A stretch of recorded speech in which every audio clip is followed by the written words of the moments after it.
Chapter 34-35. Xianxia's golden armor was not only solidified on the surface, but it was also overflowing with golden mist from time to time. The golden armor had already been compressed into a thin layer, and was no longer as thick as before. It was obvious that the golden armor had reached its limit. The situation had already begun to become critical, and Xianxia could clearly feel that the auspicious cloud beneath his feet had also slowed down. The passage now seemed to be filled with silt. Not only were his hands and feet buried, even the karma of the Buddha's Sarira and the true energy in his dantian were wrapped up, making it difficult for him to use them. The green brilliance is already like this. What should we do in the future?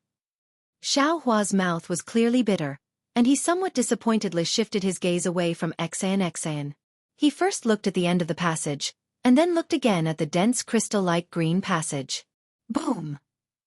Just as Xianxia's gaze fell on the passage, the entire passage violently shook, and dense cracks appeared in the crystal-like green light. Good! Xianxia almost blurted out in praise.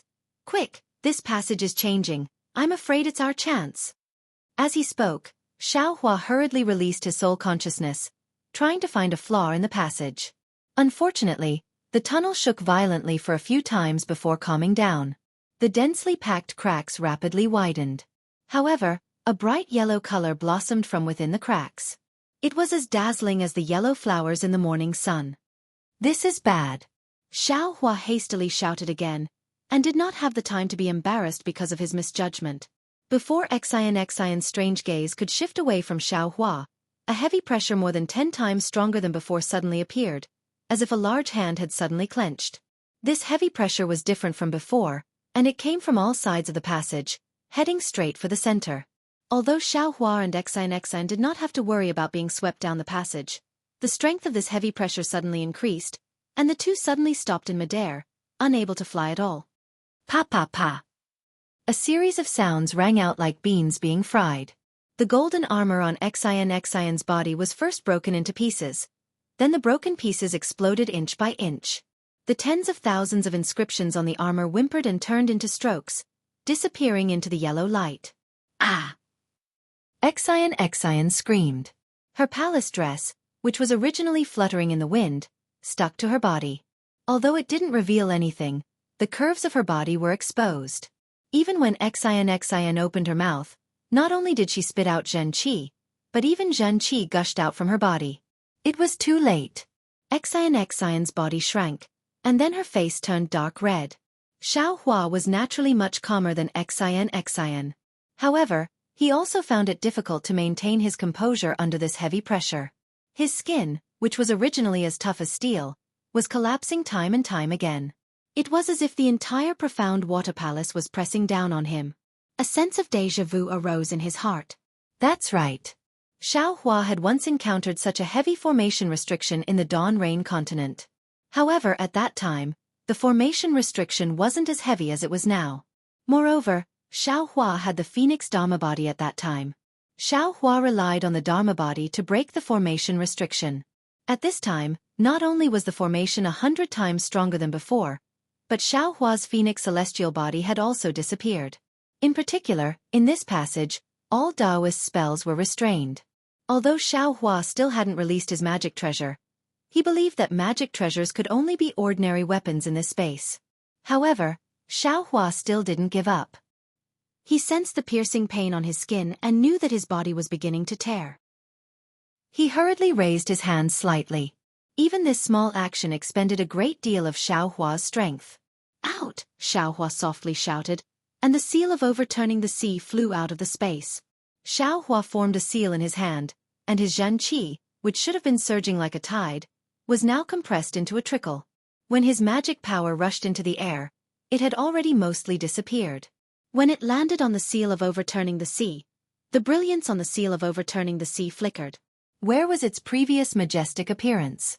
Seeing the seal of overturning the sea in such a state, Xianxia completely gave up. He raised his hand and withdrew the seal of overturning the sea. Xianxia, who was beside him, was in a state of panic. Not only was her face flushed red, but her skin, which was not covered by her palace dress, had turned from snow white to golden yellow. Now, there were patches of bloodstains on her skin. It was obvious that she had suffered serious injuries. However, she still keenly saw Xiao Hua's seal of overturning the sea, as well as the traces of Taoist magic power in it. Xian turned pale with fright. She was even more surprised than when she encountered the heavy pressure in the passage that she had never encountered before. However, she was even more shocked when Xiao Hua raised his hand again. 7 flying swords with different sword lights appeared with Xiao Hua's hand gesture. Xiao Hua opened his mouth and a mouthful of Xianxia rushed into the air. Then, he formed a seal with his hand. Although the 7 flying swords were very difficult, they still turned into rainbows and pierced toward Xian. Thief, thief! Although Xian was somewhat on guard, she never would have thought that Xiao Hua would disregard his own safety and suddenly attack her in such a dangerous place. Xian unconsciously clenched her teeth and cursed, "Damn little bald donkey!"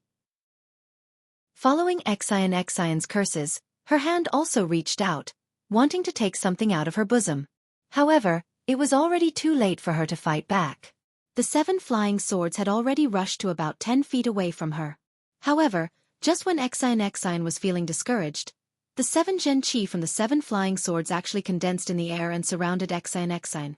Although the sword light was as thin as a cicada's wing, and even flashed under the heavy pressure, it seemed that it would not be able to last long. However, Xian's body felt lighter, as if she had unloaded a heavy burden. He's protecting me. Xian suddenly came to a realization. I've wronged him. Xian instantly felt her qi and blood surging up. She did not know whether it was because of shame or the sudden release of Xianxia, but her face turned blood red. Did he hear me scold him just now? Xian's heart unexpectedly gave birth to a very inappropriate question at this time. However, before Xian could look at Xiao Hua with doubt, another thought emerged like weeds. The little monk is a Buddhist disciple. How could he know the flying swords of our Confucian cultivators? Humph! It must be. That trace of feeling instantly turned into anger. She even glared at Xiao Hua with somewhat fiery eyes. Not only did she not take her hand out of her bosom, she even treated the 7-star sword formation as if it was nothing.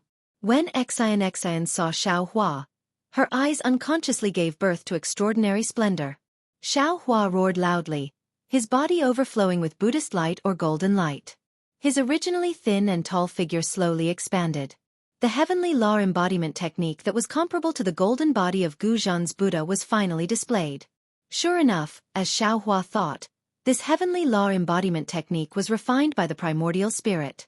It was different from the Tao sex magic and was very different from the phoenix celestial body. However, it was similar to the golden body of Gu Zhan's Buddha. In this passage of the ancient formation, it still had the power to fight. This guy is actually a Buddhist disciple of the Buddhist sect? Or a martial master of my Confucian cultivation? Xian was somewhat flabbergasted. However, now was not the time for her to ponder. Xiao Hua's Dharma embodiment, which was several zhang long, immediately streaked his several zhang long arm through the air. That large hand even pierced into the 7-star sword formation. Although it sounded loud and clear, under this heavy pressure, its tone had already changed. He shouted, "Xianxia, I'll send you out first." What are you doing? Seeing Xiao Hua's large hand grabbing towards her, although that large hand flashed with golden light, Xian actually panicked. She hastily withdrew her hand from her bosom. Without hesitation, she pulled out the golden hairpin she gave to Gu Zhen before and stabbed it towards Xiao Hua's large hand.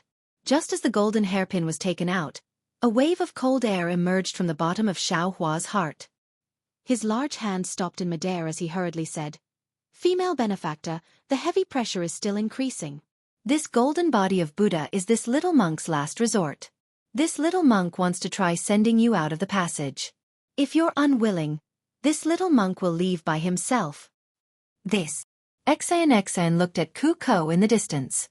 She fiercely clenched her teeth and said, "Fine, but don't you have any bad intentions?" Hearing this, Xiao Hua didn't know whether to laugh or cry. He grabbed his hand again and called out, "What bad intentions can this little monk have? Female benefactor, don't you know that form is emptiness and emptiness is form?" While speaking, Xiao Hua's large hand was about to grab Xian. He ordered, "Female benefactor, use your flying technique with all your strength." If you have any secret techniques, don't hesitate to use them. Success or failure, life or death will depend on this. Before he finished speaking, Xiaohua shouted, "Go!" Then, with a swing of his hand, he threw Xian and the seven-star sword formation to the end of the passage. Xian only felt the wind whistling in front of her. That seven-star sword formation sword light was like splitting mountains and boiling water, carrying Xian straight to the end of the passage in the distance. A trace of joy flashed in Xian's heart. Then, with a wave of her hand, the golden hairpin in her hand produced a golden brilliance. This golden brilliance was like a blooming phoenix flower. In an instant, it protected Xian and the seven-star sword formation. No matter how much the pressure in the passage increased, the golden brilliance only shrunk a little. This little monk. Although Xian didn't think much of Xiaohua's seriousness, the steadiness in her heart had already been shaken. The golden hairpin was her last resort. Who would have thought that it would be taken out the moment they entered the profound water palace? She couldn't describe the feeling in her heart. She turned her head with some worry, but when she saw what Xiaohua was doing, she couldn't help but be shaken. She saw Xiaohua holding a thick wishful staff in his hand. His whole body flashed with golden light. He was like a demon god who could split heaven and earth. He chased after her with large strides. Every time the wishful staff was waved, it would cause the passage to tremble. After the tremors, Xian could clearly feel the heavy pressure coming from behind her like a wave. Chapter 34-36. This little monk. Xian's eyes narrowed. She knew that Xiaohua was at his wit's end. Although the wishful staff in his hand could break the heavy pressure, it could only treat the symptoms and not the root cause. Xiaohua was just drinking poison to quench his thirst. After this cycle, Xiaohua's golden Buddha statue could not support it and his body could only end up as a meat paste. Xian clenched her teeth slightly and looked at the passage that had been flown nearly halfway. The end of the passage was already in sight, no longer as vague as before. Should I turn back? This was a rare thought in Xian's heart. At this time, Xiaohua was also helpless. This time was really dangerous, unlike the previous time. He remembered that the last time the magic staff broke the restriction, the heavy pressure disappeared. This time, although the wishful staff was far more powerful than the magic staff, the restriction was one layer after another, each layer more powerful than the last, as if there was no end. Let's fight. Xiaohua naturally also saw the golden brilliance of Xian in the distance, and his mouth was bitter. I don't know what this little girl's relationship with Princess Baihua is, but the protection of the imperial equipment is one after another. This is really embarrassing. While thinking, Xiaohua waved the wishful staff again. The heavy pressure was pervasive, but the wishful staff was not to be trifled with. It could still break the restriction that formed the heavy pressure. Taking advantage of the fact that the restriction had not been broken yet, Xiaohua's golden body was able to take the opportunity to escape. Xian naturally would not turn back at this time. She understood that although she had some means, everything was in vain before she could escape. She could not find a way. Even if she went back, it would be in vain. Therefore, Xian urged her Xianxia again, and under the protection of the golden hairpin and the seven-star sword array, she rushed toward the end of the passage. In the time it took to brew a cup of tea, the end was in sight. Xian's heart finally relaxed. In her entire life, there had never been a period of time that was more torturous than the time it took to brew a cup of tea. There was also no distance that could compare to the distance of several hundred feet. Wang.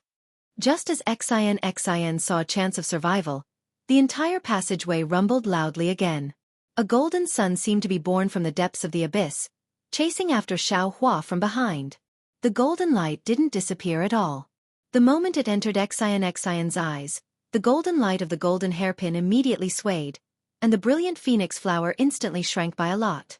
Seeing the sudden change in front of her, Xian had no time to think about anything else. She hurriedly stimulated her Zhenqi and recklessly rushed forward. When the golden hairpin in Xian's hand started to tremble, Xian finally rushed out of the passage. She didn't have time to carefully check her surroundings. She hurriedly turned around and shouted, "Little monk!" However, before she could yell out the word hurry, the tunnel was already filled with yellow light. Even though Xian hurriedly activated the clear eyes technique and the golden light in her eyes grew brighter, she still couldn't see the situation inside the tunnel clearly. Little monk. At this moment, Xianxian's voice was somewhat sobbing. She was all too clear about the might of the golden hairpin in her hand. In the end, that yellow brilliance still hadn't reached its peak, yet even her golden hairpin was somewhat unable to withstand it. Admittedly, this was because her cultivation was shallow, but it was also enough to show how formidable the pressure in the passageway was. In this yellow light that was already several hundred times heavier than the initial pressure, could Xianxia still survive? Xian was extremely suspicious. However, Xian still held on to a trace of hope. She didn't give up looking at the inside of the passageway, hoping for a miracle to happen. After the time it took to drink a cup of tea, there was still no movement inside the passageway. Xian's eyes were already sore from watching. Sigh. Xian slightly sighed. Her heart was filled with complex feelings. It was indescribably desolate. It was as if she had just seen a beautiful scene, but before she could properly appreciate it, dark clouds had already densely covered it. This little monk. This was already the fourth time Xian muttered this little monk in her heart within a short period of time. Something's not right. Just when Xian was about to give up and prepare to leave, she once again saw the 7 flying swords that had been protecting her all this time. The flying swords are still in midair. This sword formation is still there. That little monk might not necessarily be dead. Xian suddenly jumped up. A burst of joy rushed to her heart. Her eyes were somewhat moist. Sure enough, before she even got close to the passageway, an intense rumbling sound began to flash within the golden brilliance. Strands of faint blue color flowed within the golden brilliance. Flowers of lightning bloomed within the golden brilliance. The most bizarre thing was that strands of black gas were also flowing within the golden brilliance. Ha ha ha. Just when Xian was in ecstasy, Xiaohua's familiar laughter rushed out of the passageway amidst the lightning. The Transcendent's golden body that was several tens of feet in size had already disappeared. Instead, strands of black gas slowly dissipated around Xiaohua's body. Seeing this, Xian's rushing figure came to an abrupt halt. Then, she suddenly turned around and flew several tens of feet away. Only then did she stop, standing still with her back facing Xiaohua. Xiaohua didn't care about Xian's actions. In his heart, he was really very lucky. Just now, it was really very dangerous. The moment the golden brilliance appeared, his Transcendent's golden body instantly collapsed. The center of the passageway was completely not something that the current Xiaohua could resist. However, the moment Xiaohua's body returned to its original state, lightning and thunder immediately appeared between his eyebrows. The soul cultivator's lightning and thunder could obviously resist part of the heavy pressure, but it was far from enough. Xiaohua's flying speed was too slow. In a flash of inspiration, Xiaohua thought of the Devil Realm's concealment technique and immediately used it.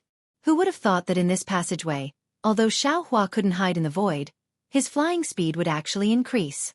Therefore, under the effects of the lightning and thunder technique and part of the blood-dripping paradise, Xiaohua finally reached the end of the passageway. As soon as he came out of the passageway, he felt a kind of physical and mental exhaustion. Even his limbs were sore and numb. He almost didn't even have the strength to stand. Xiaohua cursed, "Damn it," and immediately collapsed on the ground. When a cold feeling came from his buttocks, Xiaohua suddenly woke up and hurriedly lowered his head. Seeing his naked appearance, his face turned red. Xiaohua's monk robes were originally ordinary goods. Previously, under the protection of the Buddhist light, they didn't have any damage. However, when Xiaohua transformed into his Transcendent's golden body, the monk robes had already been destroyed. However, the situation was critical at that time, and Xiaohua's whole body was covered by the golden light. No one noticed. But now, awkward. Besides this, Xiaohua didn't have any other thoughts. He also finally understood why Xian suddenly turned around and flew so far away with her back to him. Alas! Xiaohua raised his hand, wanting to take out his clothes. However, his arm was abnormally sore, and he didn't have any strength. Moreover, the muscles on his arm were already twisted. Under the heavy pressure, his entire body was seriously injured. "Benefactress, please wait a moment," Xiaohua shouted, adding fuel to the fire. How could Xian pay attention to him? She just turned her back to Xiaohua and didn't say a word. After the time it took to smoke a cigarette, Xiaohua stood up shakily. He put on a new robe, formed a sword seal, and collected the 7 flying swords. Only then did he open his mouth and say, "Benefactress Exan." However, when Xianxia turned her head, what she gave Xiaohua wasn't the gratitude he expected. She didn't even smile. Instead, she held the golden hairpin in her hand and coldly asked Xiaohua, "Little monk, tell me honestly, who are you?" "Ah? Who am I?" Xiaohua stared blankly for a moment, then immediately woke up. After all, in this blue passage, he once again showed a cultivation that was different from that of a Buddhist disciple. No wonder Xianxia was vigilant again. "Benefactress this. I'm afraid this is the second time you've questioned this little monk." Xiaohua rubbed his nose and said with a bitter smile, "Didn't this little monk say it before? This little monk is a Buddhist disciple from the pure land of ultimate bliss. There's no difference. The only thing that made Benefactress suspicious is that this little monk knows a lot of secret techniques that are different from that of Buddhism. This is very normal, right? Benefactress shouldn't have suspected this little monk at this time. Would a Buddhist disciple call the pure land of ultimate bliss?" Xianxia's face was still cold as she asked back, "Would a Buddhist disciple practice Tao techniques? Would a Buddhist disciple practice Confucian techniques?" Xiaohua shrugged and said with a smile, "Why not? Anyone who sees this little monk would think so, right? Speak. Who sent you here?" Xianxia couldn't bear it anymore and shouted loudly. The golden hairpin in her hand once again emitted a golden light. "Who sent you here?" Xiaohua was baffled, almost touching his nose red. This little monk was peacefully cultivating in the Great Snow Mountain, but you and Xiaohui brought this little monk here. And you actually asked who sent me here? Who could it be? Naturally it's Xiaohui. You still don't want to be honest?" Xianxia shouted loudly as if she had been greatly deceived, her eyes faintly glistening with tears. Xiaohua was helpless. He raised his hand and said, "Benefactress, remember, no matter who I am, whether it's Tipu, a Taoist cultivator, or a Confucian cultivator, I'm someone who has nothing to do with you. I won't hurt you. On the contrary, I'll protect you. In this mysterious water palace, I'm in the same boat as you. You don't need to know my origin, and you don't need to know who I am. As long as you leave the mysterious water palace, you won't meet me again, and I won't know you." Xianxia listened to Xiaohua's words and stared at him for a long time, as if she was considering whether Xiaohua was telling the truth. Then she put away the golden hairpin and said faintly, "That's true. What does your identity have to do with me? Even if you were sent by that person, you still have to protect me. If you weren't sent by that person, you've already saved me several times. What do I have to be afraid of? My purpose in coming here is to see if that person is here. If he is, I'll think of a way. If he isn't, as long as you and I leave the mysterious water palace, we'll go our separate ways. Even if you've deceived me, what can I do?" "Good." Xiaohua clapped his hands. "That's how it should be." After saying this, Xiaohua finally had the chance to look up and see where he was. Why doesn't this place look like a palace? Xiaohua looked around and couldn't help but be surprised. In front of him was a vast open space with white clouds drifting about. The sky above the white clouds was blue. Although he couldn't see the sun, there were actually some shadows in the open space. Chapter 34-37. As for behind Xiaohua, there was a mountain peak.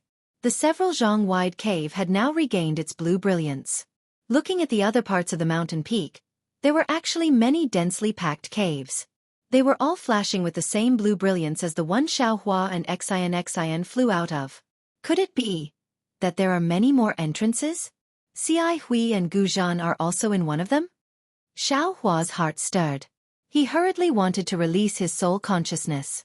However, in this place, even his soul consciousness could not leave his body. Perhaps one of them is an exit? Xiaohua gave up and began to ponder. Or other than the cave just now, the others are all exits? Although this was what he thought, Xiaohua did not dare to take the risk. At this time, Xian called out again. "Little monk, I'm going to take a look in front. Do you want to come with me?" Yes, let's go together." Xiao Hua hurriedly responded and turned to chase after her. This open space was very cold. It seemed like ordinary soil, but it also carried a kind of coldness. From time to time, there were some blue brilliances flashing above the open space. Looking at the place in the distance, he could not see very far. Although there was no fog, it was impossible to see clearly beyond 100 zhong, let alone distinguish what it was. After walking for a while, Xiao Hua wailed. Benefactress, aren't you looking for a needle in a haystack? When is this going to end? Didn't you say time was limited? Now a lot of time has passed. How much time do we have left? I don't know either. Xian looked straight into the distance and replied indifferently. Mo Yuntong only said to go in and out as soon as possible. He did not give a specific time. Now that we're here, I don't know anything. If you want to find the exit, you can only find it yourself. I can't help you at all. Forget it, forget it. Until today, I finally know what it means to be blind. Xiao Hua waved his hand and said impatiently. You're the blind one. Xian retorted sarcastically. Yes, I was blind. How could I follow you in? Xiao Hua replied with a mischievous smile. Where was the dignified appearance of the little monk Bodhi? You! Xian was quite angry, but when it came to retorting, she was still a bit inferior to Xiao Hua. Seeing that Xian was deflated, Xiao Hua was quite happy. He proudly walked forward a few steps, then suddenly stopped. His eyes looked forward, and an inconceivable expression filled his face. Suddenly seeing Xiao Hua calm down, Xian was not used to it. She walked in front of Xiao Hua and asked tentatively, You, what are you doing? Did you see that? Xiao Hua's reply was somewhat incoherent. It was unknown whether his raised hand was exhausted or excited, but his entire arm was trembling. Xian was baffled. She looked into the distance and asked curiously, Of course I saw it. It's just a grassland, I don't see any palaces. Tsk. It's really scary to be uneducated. Xiao Hua disdained Xian and lectured. Do you see that 9 feet tall spiritual tree? Which spiritual tree only had 1 string of scarlet heart fruits? That was an ancient spirit fruit that only grew once every 90,000 years. It's very useful for Taoist nascent soul cultivators. It can solidify the body and solidify the nascent soul. It's said that taking one is equivalent to a nascent soul cultivator cultivating for 100 years. Damn it, Xiao. This little monk has only seen it in the grass encyclopedia. Who would have thought that the profound water palace actually has it? As he spoke, Xiao Hua no longer had the appearance of a weak mangy dog from before. He exerted all his strength and dashed towards the distance like a wisp of smoke. Scarlet heart fruits? Xian looked at the string of scarlet heart fruits in the distance with a confused expression. How come I've never heard of it? However, when Xian came closer and saw Xiao Hua's actions, she couldn't help but be dumbfounded. She also raised her hand and pointed at the scarlet heart fruits and shouted, You! What are you doing? What is this thing? What did Xian see? Naturally, it was the little fruit that Xiao Hua took out from the space. What else could the little fruit do after leaving the space? Of course, it was to skip over to the scarlet heart fruits and wave its hands. Rays of light fell into the roots of the scarlet heart fruits. Xiao Hua naturally had to take care of such a precious ancient spirit fruit and use his entire life to protect it. Only by transplanting it into his space could the scarlet heart fruits find the best home. I'm not doing anything, I'm just collecting some benefits. Xiao Hua rolled his eyes. This little monk worked hard to come here. I can't return empty-handed, right? Since this scarlet heart fruit doesn't have any restrictions, it's naturally ownerless, right? As the saying goes, it's better to teach a man to fish than to give him a fish. Instead of picking the fruit, why not take the entire scarlet heart fruit? Hearing Xiao Hua's eloquent words, Xian helplessly shook her head.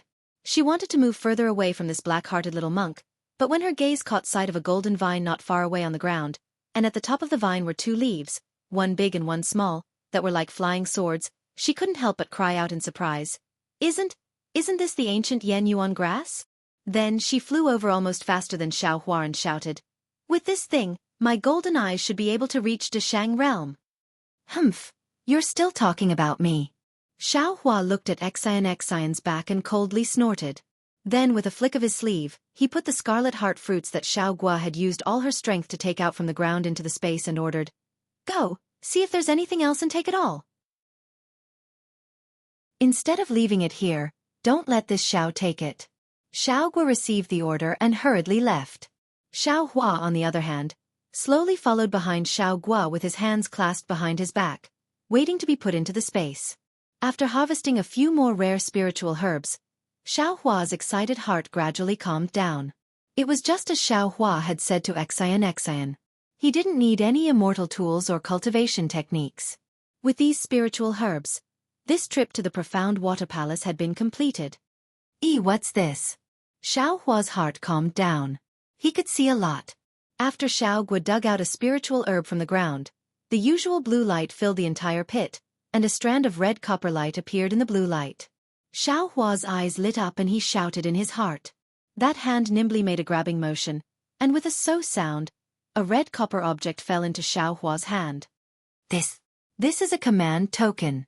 Xiaohua's gaze fell on the palm-sized square object in his hand, and he immediately came to a realization. No, this command token was exactly the same as the command tokens Xiaohua had obtained before. However, this command token was cast with a vicious rabbit head. Xiaohua looked at the rabbit head in bewilderment and secretly said, "Damn, why is this rabbit so fierce? It doesn't look like a rabbit at all." However, the other command tokens seem to be the same, right? With this thought, Xiaohua looked at Xian, who had run off to pick the abyss-amplifying grass in the distance. With a wave of his hand, 4 identical command tokens appeared in his hand. Xiaohua carefully looked at them. Sure enough, aside from the tiger head and snake head, which should have been fierce, the remaining ox head, pig head, and this rabbit head all had a fierce appearance. Where was the simple, honest, stupid, and lively appearance that they should have? These command tokens. What is the use of them? They're actually distributed in the Dawn Rain continent and Western Paradise? Xiaohua pinched his chin and looked at the 5 command tokens with a frown. Previously, he had used his divine sense and Buddhist sense to check them, but it was to no avail. Now that he was in the profound water palace, he couldn't even release his soul sense. Xiaohua was afraid that he could only think about it. If it's useful, then it'll be of great use. Xiaohua moved his gaze away from the command tokens. Seeing Xiaohua's nimble movements, he was already beaming with joy in his heart. However, this thought flashed through his mind, and he put away the command tokens again. He strode to Xiaohua's side. Even if he didn't need to do anything, seeing so much harvest that was about to be put into his space still made him happy. Xian very smoothly picked the abyss-amplifying grass and carefully put it into the jade box.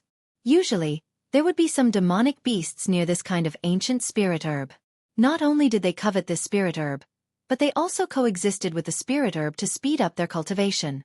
Naturally, there were no other demonic beasts in the profound water palace, so the abyss-amplifying grass had no protection.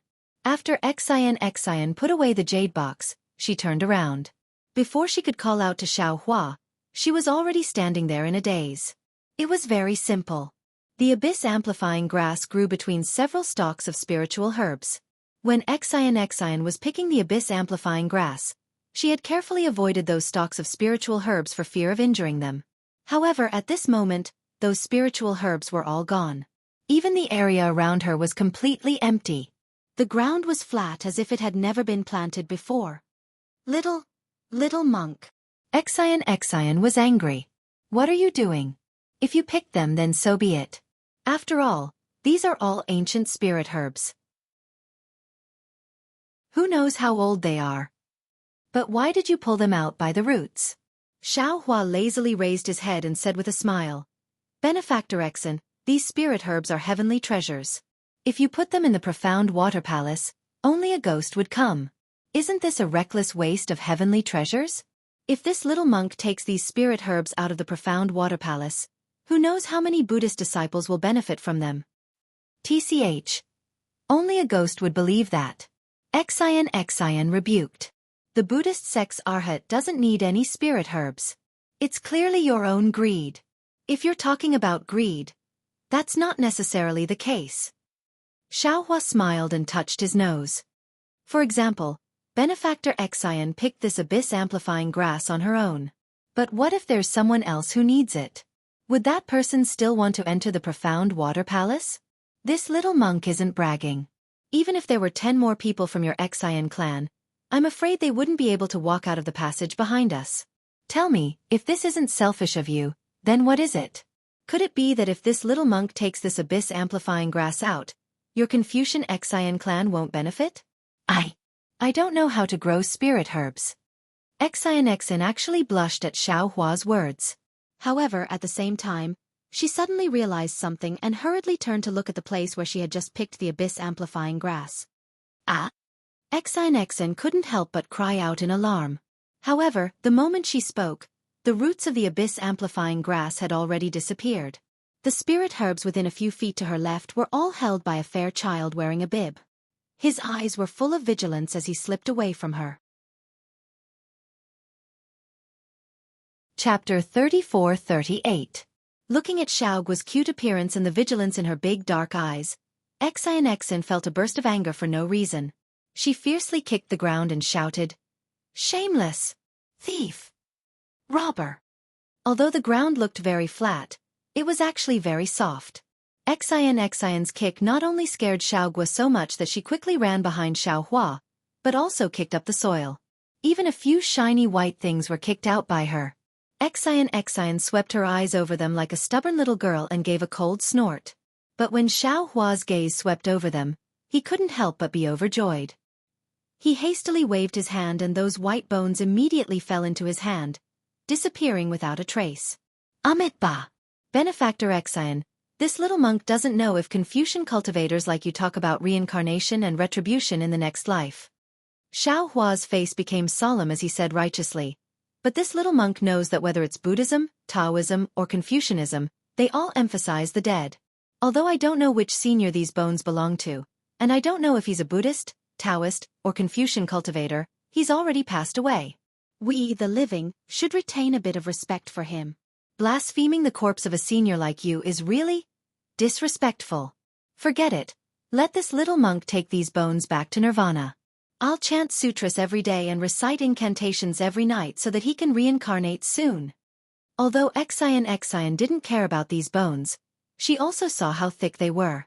How could she not know that these bones didn't belong to an ordinary person? Now that Xiao Hua took the bones and still pretended to be obedient, her face was ashen with anger. She stretched out a white finger and pointed at the complacent Xiao Hua. She didn't know what to say.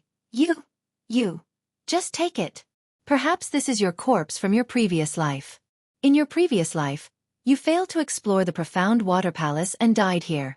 In this life, you came here under this princess's lead. Since you've received this lady's benefits, why don't you thank this lady? Yes, it seems this skeleton is really fated with this little monk. This little monk thanks the lady for leading the way. This little monk thanks the lady for kicking this skeleton. Xiao Hua put his palms together and lowered his head as he said sincerely, "From now on, this little monk will also chant sutras every day and recite incantations every night. If this lady dies here, may Buddha bless you so that you can come here in your next life." You. Xian said, "You" 4 times in a row. She had never seen such a glib-tongued person in her life, let alone such a glib-tongued little monk. "What about me?" Xiao Hua touches his bald head and says curiously, "Could it be that Benefactress has never seen such a peerless and magnificent monk before?" Disgusting. Xian pretended to retch a few times and curled her lips. She turned her head and ignored Xiao Hua as she walked forward. "Woman Tanyu, don't go too far." Xiao Hua put on an act behind his back and said, "This little monk still needs to sleep at night. I don't want to recite the rebirth mantra for someone." There was no way Xian would turn her head back, but the corners of her mouth unconsciously curled into a smile. Seeing that Xian had left, Xiao Hua hurriedly sent his consciousness into the space. He saw that the huge white bones that he had just sent into the space had already fused with the previous white bones. The lightning water mixed with traces of lightning seemed to be endlessly falling into the space. It seemed to be nourishing these white bones and also seemed to be awakening them at any time. Damn it, these white bones. How could they also be scattered in the Xiaoyu continent and Western Paradise? Jade Archive. Xiao Hua frowned. As the white bones gradually gathered together, Jade Archive Xiaohua could already smell a trace of danger from these white bones. Who is the owner of these white bones? What can I do? The most beautiful thing in this world is confusing matters. Being able to find the reason from the confusion is also the most interesting thing in this world. Suddenly, Jade Archive Xiaohua spoke again from Jiuxia's mouth. Damn it, Jiuxia, you really are like a ghost that won't disperse. A rare wry smile appeared on Jade Archive Xiaohua's face. Then with a wave of his hand, Little Thunder, who had been nourishing under the lightning water, fell into Jade Archive Xiaohua's arms. Looking at Little Thunder's increasingly plump body and the slightly moving eyeballs under its eyelids, Jade Archive Xiaohua understood that the day of Little Thunder's awakening was not far away. Let me calculate. While speaking, Jade Archive Xiaohua waved his hand and Little Thunder disappeared. In an instant, it reappeared under the lightning water. At the same time, Jade Archive Xiaohua's left hand slowly stretched out, and then his 5 fingers slowly formed a seal. The 5 fingers were extremely slow, as if a huge mountain was hanging on each finger. As the seal formed, buzz! A roar that shook the earth and mountains was produced in the entire space. The 5 finger shadows swayed in the entire space. With these finger shadows, the karma hand that was previously hidden in the space of Heaven Wei quietly appeared again. However, before the spell similar to the hand of karma could be formed, the huge roar shook again. The 9 suns in the sky dimmed, the mountains and rivers were on the verge of collapsing, and even Xiaohua himself was trembling. Fellow Taoist, do you want to die?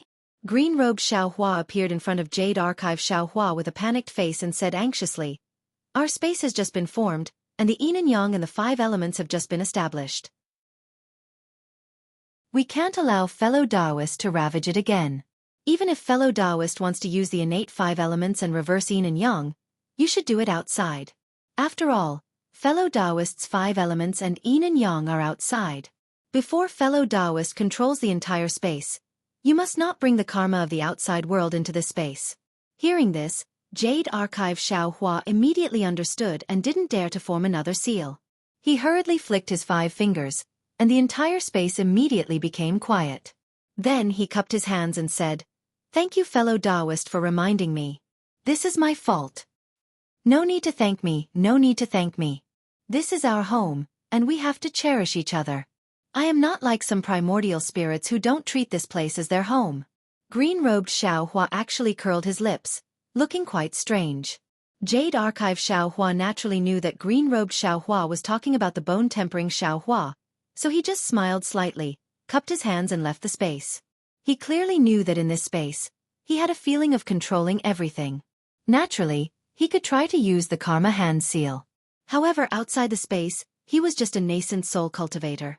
The amount of magic power he could use was limited. Although his nascent soul could communicate with heaven and earth and borrow the power of heaven and earth, his nascent soul was too weak and couldn't withstand the backlash of the karma hand seal. He was afraid that he could only reach the spirit severing stage or the unity stage, fusing his nascent soul with his physical body. Then, his physical body would be able to communicate with heaven and earth like a nascent soul. Only then would he be able to rely on his demigod body to activate such a mysterious karma hand seal. After Xiaohua left the space, he urged Xiaogu to move all of the spirit herbs and spirit trees from the profound water palace into the space. In another part of the profound water palace, there was a crystal wall that was over 1,000 feet high. Hundreds of huge triangular patterns were densely arranged on the wall. Each of these patterns was deeply indented, and the 3 sides of the patterns were protruding like a frame. These protrusions overflowed with different kinds of brilliance. Layer upon layer of magic power fluctuations surged like a tide. Suddenly, a triangle near the top of the wall emitted a bright blue brilliance. However, before the brilliance could be released, a tidal wave of magic power rushed towards the brilliance. In a few breaths of time, the brilliance was annihilated. However, in the time it took to brew a cup of tea, the brilliance of the triangle appeared again. As a result, the magic power fluctuations that had just calmed down rushed over again and strangled the brilliance of the triangle. This repeated several times. In the end, the brilliance was extremely brilliant, like a butterfly breaking out of its cocoon, and finally bloomed. Boom! After the brilliance, a loud noise was heard. A huge hole appeared on the triangle. 2 monks covered in blood rushed out from the hole. Weren't they Ci Hui and Gu Zhen, who had parted ways with Xiaohua and Xian? At this time, the two of them were in an extremely sorry state. The green lotus in Ci Hui's left hand seemed to have been eaten by worms, with only a small half of it remaining. The sword in his right hand was already broken, and even the remaining sword edge seemed to have been eaten by worms, with spots on it. Ci Hui's originally neat monk robe was now in tatters. In addition to the sporadic bloodstains, there were large bloodstains on his arms, legs, back, and front of his heart. There was also an extremely long bloodstain on his neck, which was still flowing with blood. Ci Hui was like this, but Gu Zhen was even worse. There were no sporadic bloodstains on Gu Zhen's monk robe. It was completely covered in large bloodstains. Under these bloodstains, the monk robe was completely torn. Under the monk robe, there were fist-sized wounds. Some of the filthy blood had already coagulated, while others were still bleeding. Even the hand that Gu Zhen used to hold the demon-subduing pestle was riddled with scars. Several torn muscles and flesh were exposed outside of the skin, shaking slightly with the trembling of Gu Zhen's arm. The demon-subduing pestle was not in good condition either. It was full of bumps and hollows, especially the tip of the pestle, which was now broken. There were still a few strands of flesh and blood on it. On the right side of Gu Zhen's face, a large piece of flesh was torn off. His white teeth were exposed. Gu Zhen's originally fierce face was now even more ferocious. If someone saw him at this time, they would not be able to classify him as a Buddhist disciple. Gu Zhen and Ci Hui rushed out of the hole. They could not stand still in the air at all. With two muffled thuds, the two of them fell to the ground at the same time. It was unknown whether the two of them were exhausted or had fainted, but both of them lay on the ground without moving. After the time it took to finish a meal, Gu Zhen shook her body and struggled to stand up from the ground. She said shakily, "Ci Hui, can you still move?" "Grandmaster." Hearing Gu Zhen's voice, Ci Hui also shook his body and slowly climbed up from the ground. However, he still could not stand up. He could only sit cross-legged on the ground. After a while he took a deep breath and said softly, "This disciple should be able to hold on." Chapter 34-39. Sigh. Gu Zhen uses the demon-subduing pestle to prop himself on the ground, making his body seem extremely heavy.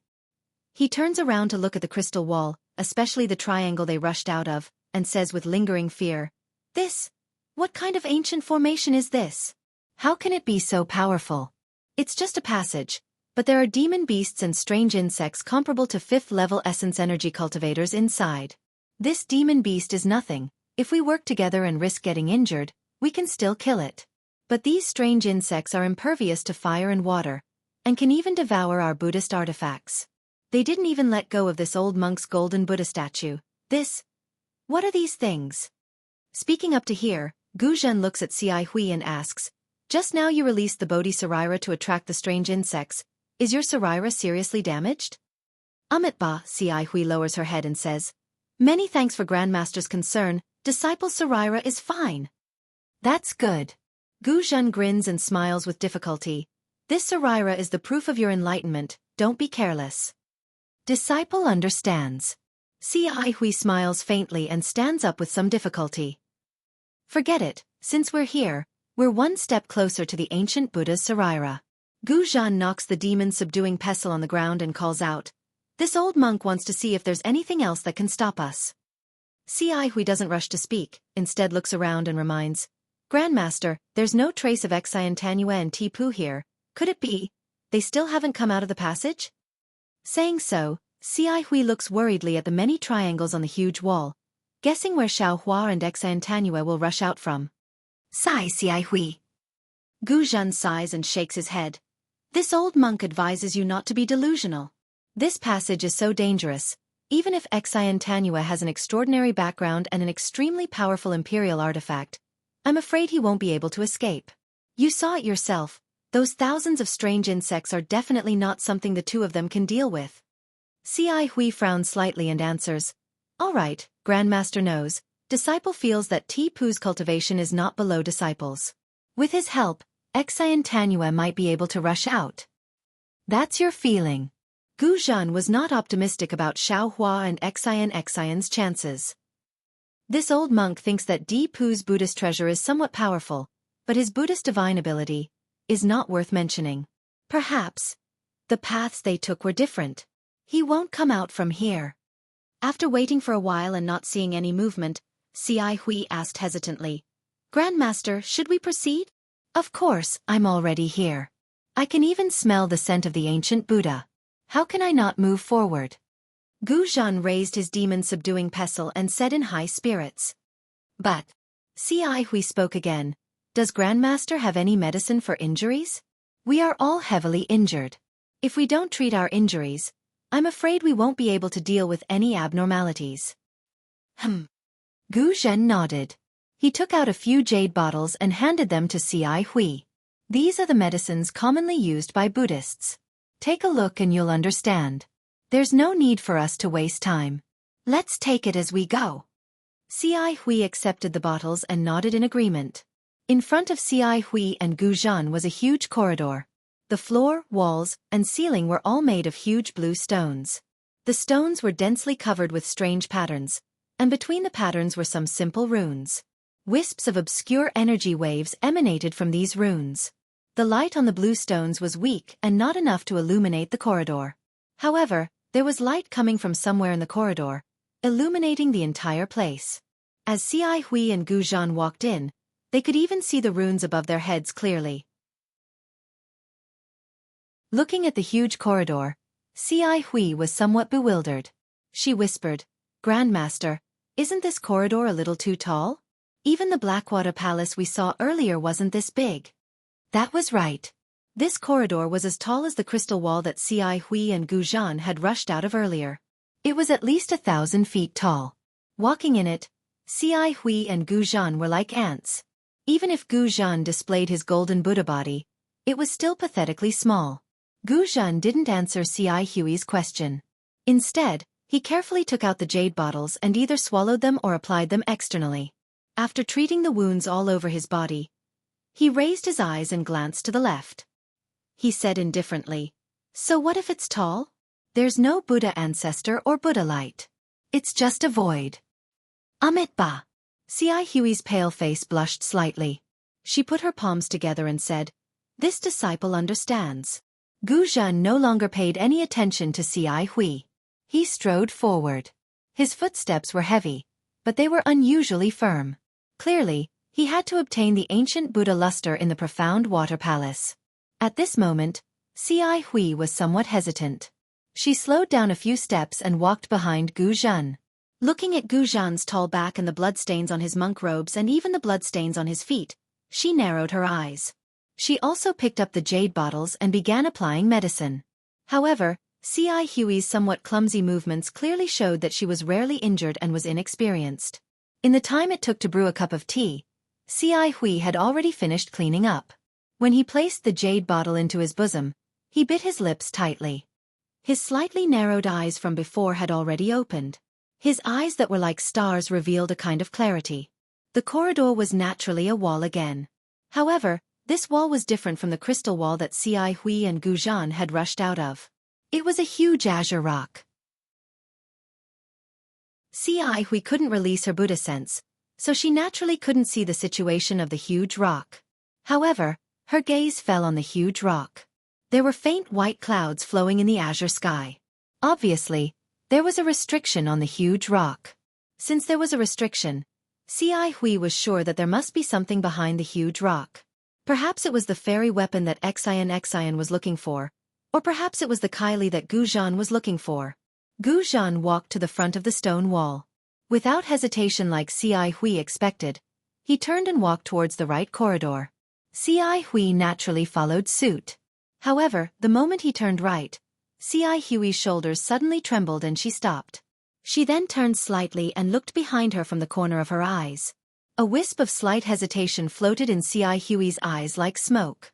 She then said, "Grandmaster Gu Zhan." Gu Zhan stopped and asked rather unhappily, "What's the matter?" "This disciple feels that the direction you're going is wrong." Xianxia said with a sincere smile, "Grandmaster should take this path." With that, Xianxia modestly turned sideways and put her palms together as if inviting Gu Zhan to go first. Why is it this path and not the path that I have taken? Could it be that you've discovered something? Gu Zhen's eyes widened. His surprised voice was very loud and clear, sounding as if he was asking a question. Xi Hui was still gentle and amiable. She smiled and said, "How should I put it? This disciple has a feeling that the ancient Buddha Kaili is in that direction. If there's any evidence, this disciple doesn't have it." Gu Zhen frowned slightly. There were still traces of blood on his face. Although he had taken a Buddhist spiritual medicine, the medicine's effect was obviously not that effective. Gu Zhen's frown made him look extremely ferocious. He seemed to be pondering. In the end, Xi Hui was somewhat puzzled. Just as she was about to raise her head, she heard Gu Zhen's voice again. "Fine. A Buddhist with a root of wisdom like you must be more sensitive to this Sarira than this old monk. I'll listen to you." "Grandmaster, please." Xi Hui stretched out her hand and gestured for Gu Zhen to go first. She also expressed that she had no intention of having any thoughts about the ancient Buddha Kaili. Gu Zhen nodded again. There was a hint of coldness in his eyes. However, Xi Hui didn't notice it. In fact, there was nothing special about the two sides of the stone wall. Even the texture on the tall stone wall was similar. The smooth stone wall didn't have any decorations. It looked no different from a cave. However, the passage seemed to be extremely long. Gu Zhen was in front and Xi Hui was behind. After walking for the time it took to finish a meal, there was still no door. It was as if the passage had no end. Even so, Xi Hui was still careful. The Buddhist light around her flickered faintly. She was ready to receive the profound water palace's attack at any time. "Xi Hui." Gu Zhen's footsteps slowed. He asked faintly, "Your feeling seems to be wrong. Why haven't we seen anything after walking for so long? Why don't you return with this old monk?" Xi Hui smiled. "Grandmaster, don't be anxious. Perhaps it's just ahead. This disciple's feelings should be right." Gu Zhen shook his head and said, "Xi Hui, although you know the heaven's feet, and you are one of the few disciples in our Buddhist league who is proficient in the 5 senses, the heaven's feet is just the heaven's feet, not the heaven's eyes, heaven's ears, and mind reading. In this old monk's opinion, you should return with this old monk." Gu Zhen emphasized the mind-reading ability so heavily that Xi Hui was quite puzzled. However, he hastily stopped Gu Zhen and said, "Grandmaster, please listen to this disciple. The ancient Buddha Kaili is really in front of us. This disciple absolutely does not dare to deceive Grandmaster. Xi Hui, repent and be saved." Gu Zhen shouted. Without hesitation, he lifted his leg and was about to turn around. Boom! Gu Zhen's foot landed on the ground, causing the entire passage to shake. The stone wall actually emitted a faint brilliance as it shook. Gu Zhen was stunned. He looked at the bottom of his foot in disbelief, then took a step forward with his other foot. Dong! Another loud sound rang out, and the tunnel shook again. Amitba? What's going on? Gu Zhen was surprised. He wanted to lift his leg again, but Xi Hui was looking into the distance.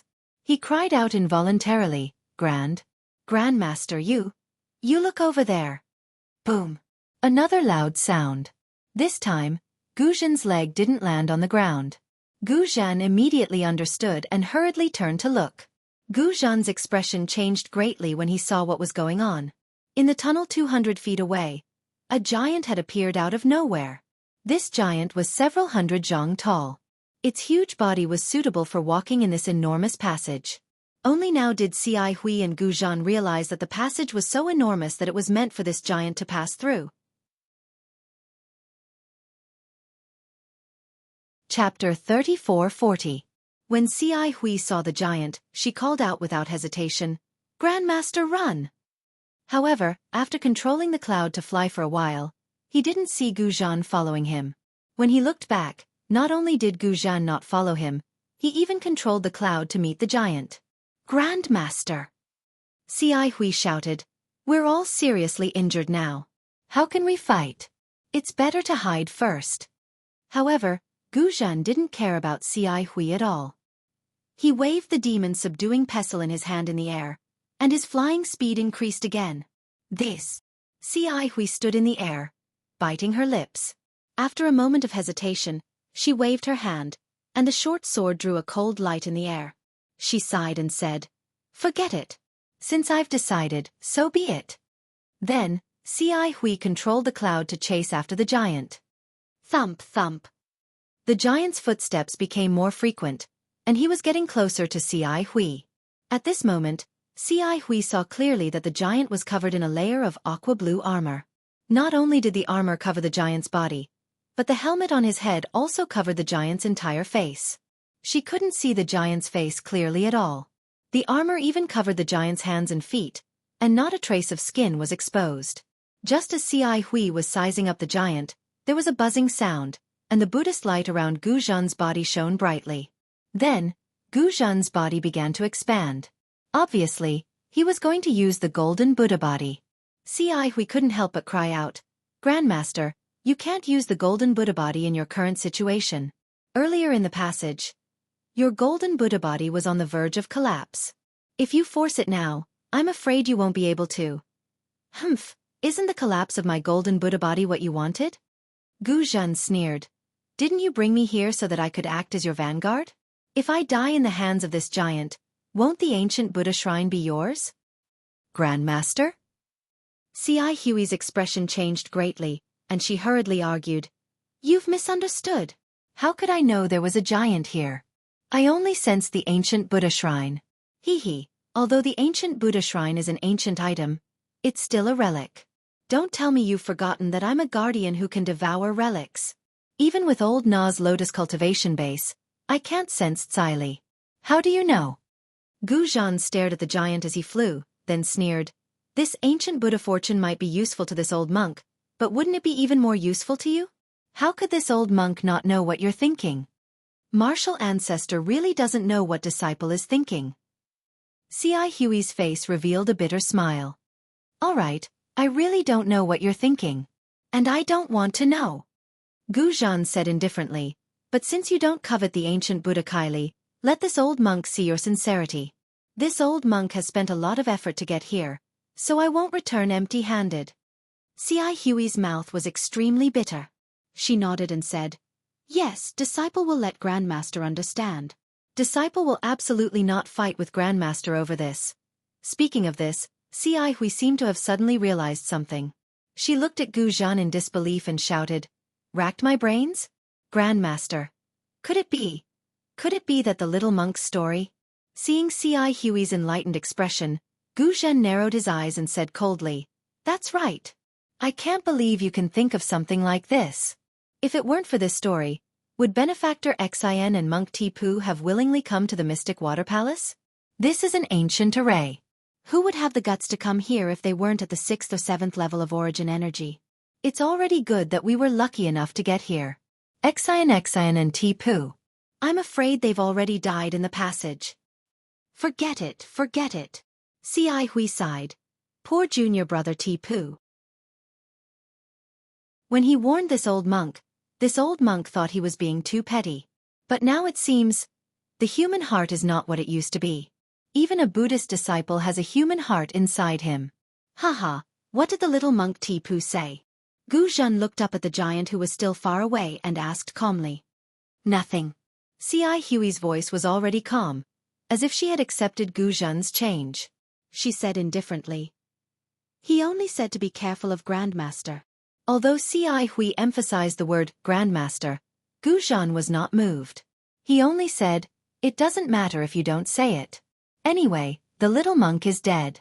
No one will know what happened here." Xi Hui asked indifferently again, "Grandmaster, are you really going to devour this disciple Sarira?" Tisk. Gu Zhan stuck out his tongue and licked it. "With the ancient Buddha Sarira, this old monk naturally won't have any ideas about you. You forged a Bodhi Sarira. In this life, you'll definitely attain the Buddha fruit of Bodhisattva. This old monk doesn't dare to be delusional. However, if you want to attain the Buddha fruit, you must escape today. This old monk doesn't think you can safely return to the passage now. As for whether you can defeat the giant, that depends on your luck.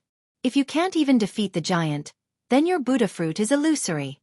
Hearing that Gu Zhan didn't intend to devour her Sarira, Xi Hui's expression became slightly better. She looked at the giant and said, No matter what you think, Grandmaster, you don't have to say what you've done. Since Grandmaster has protected my Buddhist sect and done a meritorious deed for my Pure Land world, then this disciple is willing to lend Grandmaster a hand. Fight the giant and get the Saraira. Don't say those useless things. Let's fight. Gu Zhan waved the demon-subduing pestle in his hand and said, "This giant is very strange. It doesn't have the pressure of an ordinary Dao cultivator. It doesn't even have any magic power fluctuations. It's really an unfathomable person. You and I may not be its opponent. I'm afraid this is the place of nirvana for us. War puppet." Suddenly, Xianxia thought of something and said in shock, "Oh no, this is a war puppet of the Dao sect." War puppet? Gu Zhen narrowed his eyes and seemed to understand. He said in a low voice, "Is it the war puppet and general puppet of the Confucian cultivators?" Yes, if this disciple is right, this must be a war puppet of the Dao sect. Xianxia nodded and said, "How can an ordinary cultivator have such a tall Dharma idol? Even if it's a Dharma idol, it can't be so heavy. Unless it's a war puppet tempered by an ancient secret technique, its body is made of materials that have been tempered thousands of times. No magic weapon or Buddhist treasure can break it." Hee, that's good. Gu Zhan showed a rare smile on his face. Since it's not a real Dao cultivator and is just a dead object, I still have a way to deal with it. Although we Buddhist sect disciples abstain from eating meat and fish, the magic weapon in my hand is not to be trifled with. Grandmaster, don't underestimate it. The Dao sect's magic power is boundless. Xianxia hurriedly shouted when he saw that the giant war puppet had run to 100 feet away from them, and the thick spear in its right hand was already waving. The wind was calling, and the flashing cold light was about to reach them. Sadly, before he could finish his words, Gu Zhen's golden Buddha statue, which was over 100 feet long, had already flown up into the air. Gu Zhen's thick arm reached out, and under the effect of his willpower, the alms bowl that he had been holding in his hand flew up into the air. At the same time, Gu Zhen interrupted him. "It's useless to say more. Fight!" As the alms bowl flew up into the air, a golden light was emitted from the alms bowl and instantly covered the war puppet. When the golden light fell, the war puppet didn't resist at all. "Withdraw!" Gu Zhen was not happy but frightened. He was already nervous, but he still formed a seal with one hand and chanted a mantra. As the Buddhist seal fell, the golden light in the alms bowl became brighter and the suction force also increased greatly. However, the war puppet didn't seem to have noticed the golden light and didn't stop at all. It kept moving forward and the long spear even sped up. Gu Zhen hurriedly moved back and activated his psyche power again. Unfortunately, although the suction force of the alms bowl was strong, it only made the war puppet's limbs float slightly. If he didn't take the whole war puppet into the alms bowl, he couldn't do it. "Rise, rise, rise." Seeing that the ordinary method didn't work, Gu Zhen slapped his head and roared 3 times. Above his head, another Buddhist light soared into the sky and turned into a golden lotus, which fell on the alms bowl. Buzz, buzz. The alms bowl, the Buddhist treasure of the Buddhist sect, actually produced a rumbling sound just like the magical treasure of the Taoist sect. The Buddhist light that rushed out from the alms bowl turned into tiny lotuses that fell on the body of the battle avatar. Soon after, dragon roars came out from the lotuses. The lotuses shattered and numerous heavenly dragons and strongmen of the Buddhist sect appeared from the shattered lotuses. These heavenly dragons and strongmen of the Buddhist sect revolved around the battle avatar. The entire area of several hundred feet was covered by this Buddhist phenomenon. Good. Seeing that the huge war puppet was slowly lifted into the air by the dragons and strongmen, Xianxia was secretly delighted. However, before he could put his palms together, the war puppet, which had just risen a few feet, suddenly raised its hand and pierced the alms bowl with a blue spear. "Withdraw." Gu Zhen sneered and made another seal with one hand. The alms bowl not only expanded but also strengthened its suction force.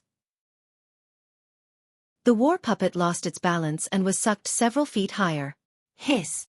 The battle puppet that hadn't made any sound all this time suddenly released a sound that resembled the hiss of a viper from within its armor.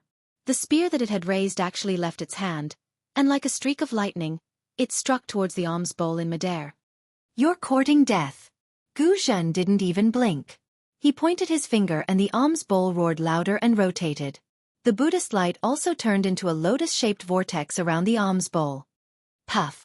With a soft sound, the spear, which was hundreds of feet long, disappeared into the Buddhist light and didn't cause any ripples. It can't be? It's that simple? Xi Hui, who had retreated hundreds of feet, was stunned when she saw the war puppet spear being absorbed by the bone staff. You come in too? Gu Zhen laughed. It's just a lifeless war puppet. Before Gu Zhen's laughter died away, something strange happened.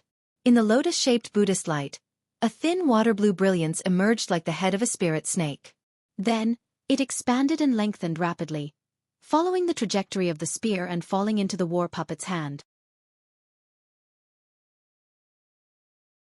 Chapter 34-41. What? Oh no! Gu Zhen's laughter stopped abruptly.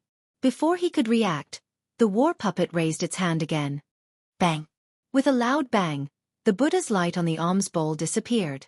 Not only did the countless heavenly dragons and strongmen disappear instantly, but the alms bowl also shrank rapidly. Swoosh! The poisonous water in the alms bowl immediately fell from the air. Looking at the water again, the shrunken alms bowl had been pierced by the long spear, and a blue spear tip came out from the bottom of the alms bowl. Gu Zhen's expression changed greatly. He clenched his teeth and ignored the alms bowl. He raised his hand again and placed it on top of his head. Puff! Another Buddha's light soared into the sky. Kill! With a roar, Gu Zhen's Buddha's light turned into a 30-meter-long palm. It dodged the long spear and hit the puppet directly. The puppet hurriedly shook the long spear to get rid of the alms bowl. However, the alms bowl had its own universe. How could it be thrown away so easily? Seeing that the long spear couldn't be pulled back in a short time, the puppet's left hand flashed with blue light. The long spear gradually became thinner and shorter, while its right hand clenched into a fist and hit the huge palm in the air. Oh no! Xi Hui naturally understood that the long spear was so powerful. How could it be an ordinary weapon? If Xi Hui guessed correctly, it must be a magic treasure of the Taoism sect. Xi Hui didn't dare to be careless. She hurriedly used her remaining psyche power to send a message. She didn't know whether Gu Zhen heard the message or not. At this moment, with a loud bang, Gu Zhen's huge palm was smashed by the puppet's right fist. At the same time, the puppet was also slapped down by the huge palm. When the puppet fell to the ground, the whole passage shook. The long spear was also taken back by the puppet. However, Xi Hui saw that the puppet's right hand was broken. Gu Zhen's huge palm was a blow from the Buddhist sect's Lotus Realm Guardian. It was not easy for the puppet to block it. Although the huge palm was effective against the puppet, Xi Hui didn't feel happy. She knew that Gu Zhen didn't have the psyche power to use the huge palm now. As expected, Gu Zhen roared again. Kill! The demon-subduing pestle in Gu Zhen's hand drew a yellow light in the air and smashed toward the puppet's right hand. Seeing that Gu Zhen's Dharmakaya body, which was much taller than him, was still like a child in front of the puppet, Xi Hui had mixed feelings. If it was before, she might be able to fight it. But now, how could she fight? Woo! An extremely ear-piercing and sharp sound resounded abruptly, and it was precisely the sound of the combat puppet brandishing its spear. Xi Hui's heart. With the impulse of hot blood gushing out of her body. Amit Ba! Xi Hui hurriedly activated the Buddhist sect's supernatural power. A loud Buddhist chant came out from her mouth. Immediately, the Buddhist light around her body shone brightly. She tried her best to restrain her qi and blood. How could it be so powerful? Xi Hui didn't expect that the puppet's attack could be a sound attack. She was shocked. But when she swept the long spear, she was even more shocked. She saw traces of black and white light flashing in the air where the long spear passed. Although the light flashed and disappeared, Xi Hui could see that the puppet's attack had the tendency of tearing the void apart. It was not a coincidence that the alms bowl was broken. How could the current him, or even Gu Zhen, withstand such a powerful attack? Moreover, the long spear was extremely fast and its attack range was wide. Although Gu Zhen had already flown up and attacked the long spear with his demon-subduing pestle, he couldn't compare with the long spear in terms of momentum and power. The long spear was like a blue rainbow bridge. It had already arrived in front of Gu Zhen. It seemed that the long spear could pierce through Gu Zhen's golden body in a few breaths. Gu Zhen's fighting style was purely using his weakness against the enemy's strength. Grandmaster! Xi Hui didn't dare to be careless. The Buddhist seal in her left hand burst out and the sword in her right hand also waved. Waves of psyche power rushed out and the Buddhist seal turned into a big hand that slapped at the puppet's arm. The Buddhist light on the sword surged, and thousands of heavenly flowers and fairies appeared indistinctly. Then, a shadow came out of the sword and slashed at the puppet's arm. Boom! Gu Zhen's demon-subduing pestle hit the long spear. As Xi Hui expected, Gu Zhen's golden body seemed to have been struck by lightning. While it trembled rapidly, the golden body crashed into the stone wall on the side of the passage. Bang! The golden body crashed into the stone wall, and wisps of golden liquid splashed on it. Before the liquid could flow down the wall, the runes on the huge stone wall overflowed and immediately absorbed the liquid. Gu Zhen's face was now dark gold, and the expression on his face couldn't be seen clearly. The long spear sent Gu Zhen flying, but it didn't stop at all. As the puppet flipped its hand, the long spear streaked across the air and stabbed at Gu Zhen's heart at an angle. Fight! Gu Zhen shouted and raised the demon-subduing pestle with both hands. His body flew up from the stone wall and met the long spear again. Puff, puff. 2 weak sounds rang out. It was Xi Hui's Buddhist seal and sword that struck the puppet's arm.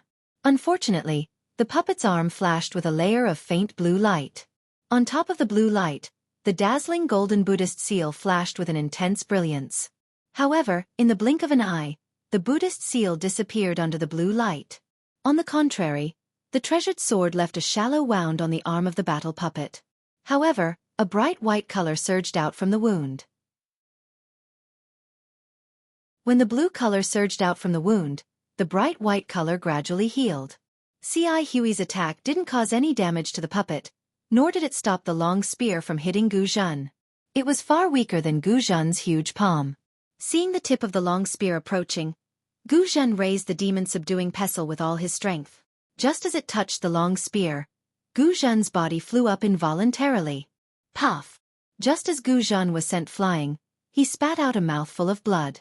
His golden body shrank uncontrollably by more than half. Clearly, Gu Zhen had been injured by the battle puppet's attack. This is impossible to kill the puppet. Xi Hui's face was pale. He didn't know what to do. He was a Buddhist disciple with 4th grade elemental energy, but he had just passed through a dangerous situation. Now he was at most at the 3rd or 2nd grade. How could he cause any damage to the puppet? Xi Hui pondered, but the puppet didn't give them any time. At this moment, the puppet moved again. Its left hand slightly clenched into a fist, and it punched at Gu Zhen, who had lost his balance in midair. A gust of wind that wasn't inferior to the long spear suddenly sounded. "Grandmaster, be careful!" Xi Hui shouted. He grabbed the sword with both hands and used his psychokinesis to hack at the puppet's neck. Good timing. Seeing the puppet's huge fist coming, Gu Zhen wasn't frightened. Instead, he was happy. He waved his right arm, and the demon-subduing pestle hit the fist again. Bang! Gotcha!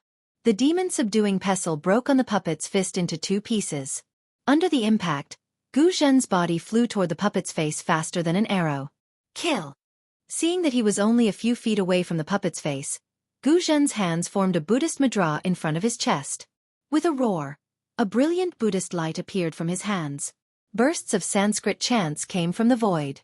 The Buddhist mudra, which was at least 3 feet large, flashed in midair and fell on the puppet's head like a spider web. Gotcha! The Buddhist mudra hit the puppet's face. The helmet covering the puppet's head made a cracking sound, and cracks appeared instantly. Its weakness is its head. Gu Zhen was exhausted when he sent out the Buddhist mudra. His psychokinesis was exhausted, but he still didn't forget to tell Xi Hui. Roar! Before Xi Hui could speak, the puppet seemed to be in great pain. It roared and the long spear in its hand casually slashed in midair. Rumble! With a loud sound, the long spear actually pierced into the stone wall, and a large piece of green stone was cut off by the long spear. At the same time, the puppet's other fist didn't stop at all. It swept toward where Gu Zhen was. Gu Zhen was happy and scared at the same time. He was happy because he finally found the puppet's weakness. This puppet obviously didn't have spirituality. He only needed to attack the puppet's weakness, and he might be able to kill the puppet.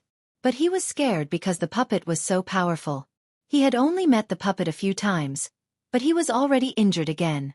How could he get the ancient Buddha Kai Li? Boom! While Gu Zhan was dodging, the puppet's fist hit the stone wall. With a loud sound, all kinds of green stone fragments scattered everywhere. See! Gu Zhan gasped and murmured. Since ancient times, there is a saying that strength can break all spells. This puppet doesn't need any spells. As long as it has this unparalleled strength, who can defeat it? Woo! When Gu Zhan was in a daze, a cold wind blew by his ear again. When he raised his head, a huge shadow appeared on his right like a dark cloud. Left elbow. Suddenly, Gu Zhan realized that the puppet's fist didn't work, so it naturally used its elbow. This puppet actually knows the fist and foot of the Confucian military school? Under the puppet's right elbow, a fierce wind appeared in the passage. The wind made Gu Zhan lose the courage to breathe. He hurriedly made a madra with both hands, trying to block the elbow that seemed to be able to smash him into meat paste. Ah! Gu Zhan really didn't have any psychokinesis now. As soon as the Buddhist madra was formed, the puppet's left elbow attacked Gu Zhan. With just a light touch, the Buddhist light around Gu Zhan disappeared. Gu Zhan's whole body was hit like a bullet again, and he fell on the stone wall with a scream. When Gu Zhan's golden body touched the stone wall, it shrank by half again, and his face became even paler. What a pity! Gu Zhan couldn't help sighing when he saw the puppet's right arm being hit and also trembling. The Buddhist light transformed by the Buddhist madra fell on the puppet's right elbow, and the puppet's right arm immediately became stiff. He knew that his psychokinesis was insufficient, so he couldn't make a similar Buddhist madra again. This combat avatar was incomparably huge, and the materials used to refine it were definitely rare and precious. Only by breaking the elbows and knees of this combat avatar would he be able to defeat it. In order to completely smash the puppet, he needed his Buddha's palm. But would he have a chance to use it again?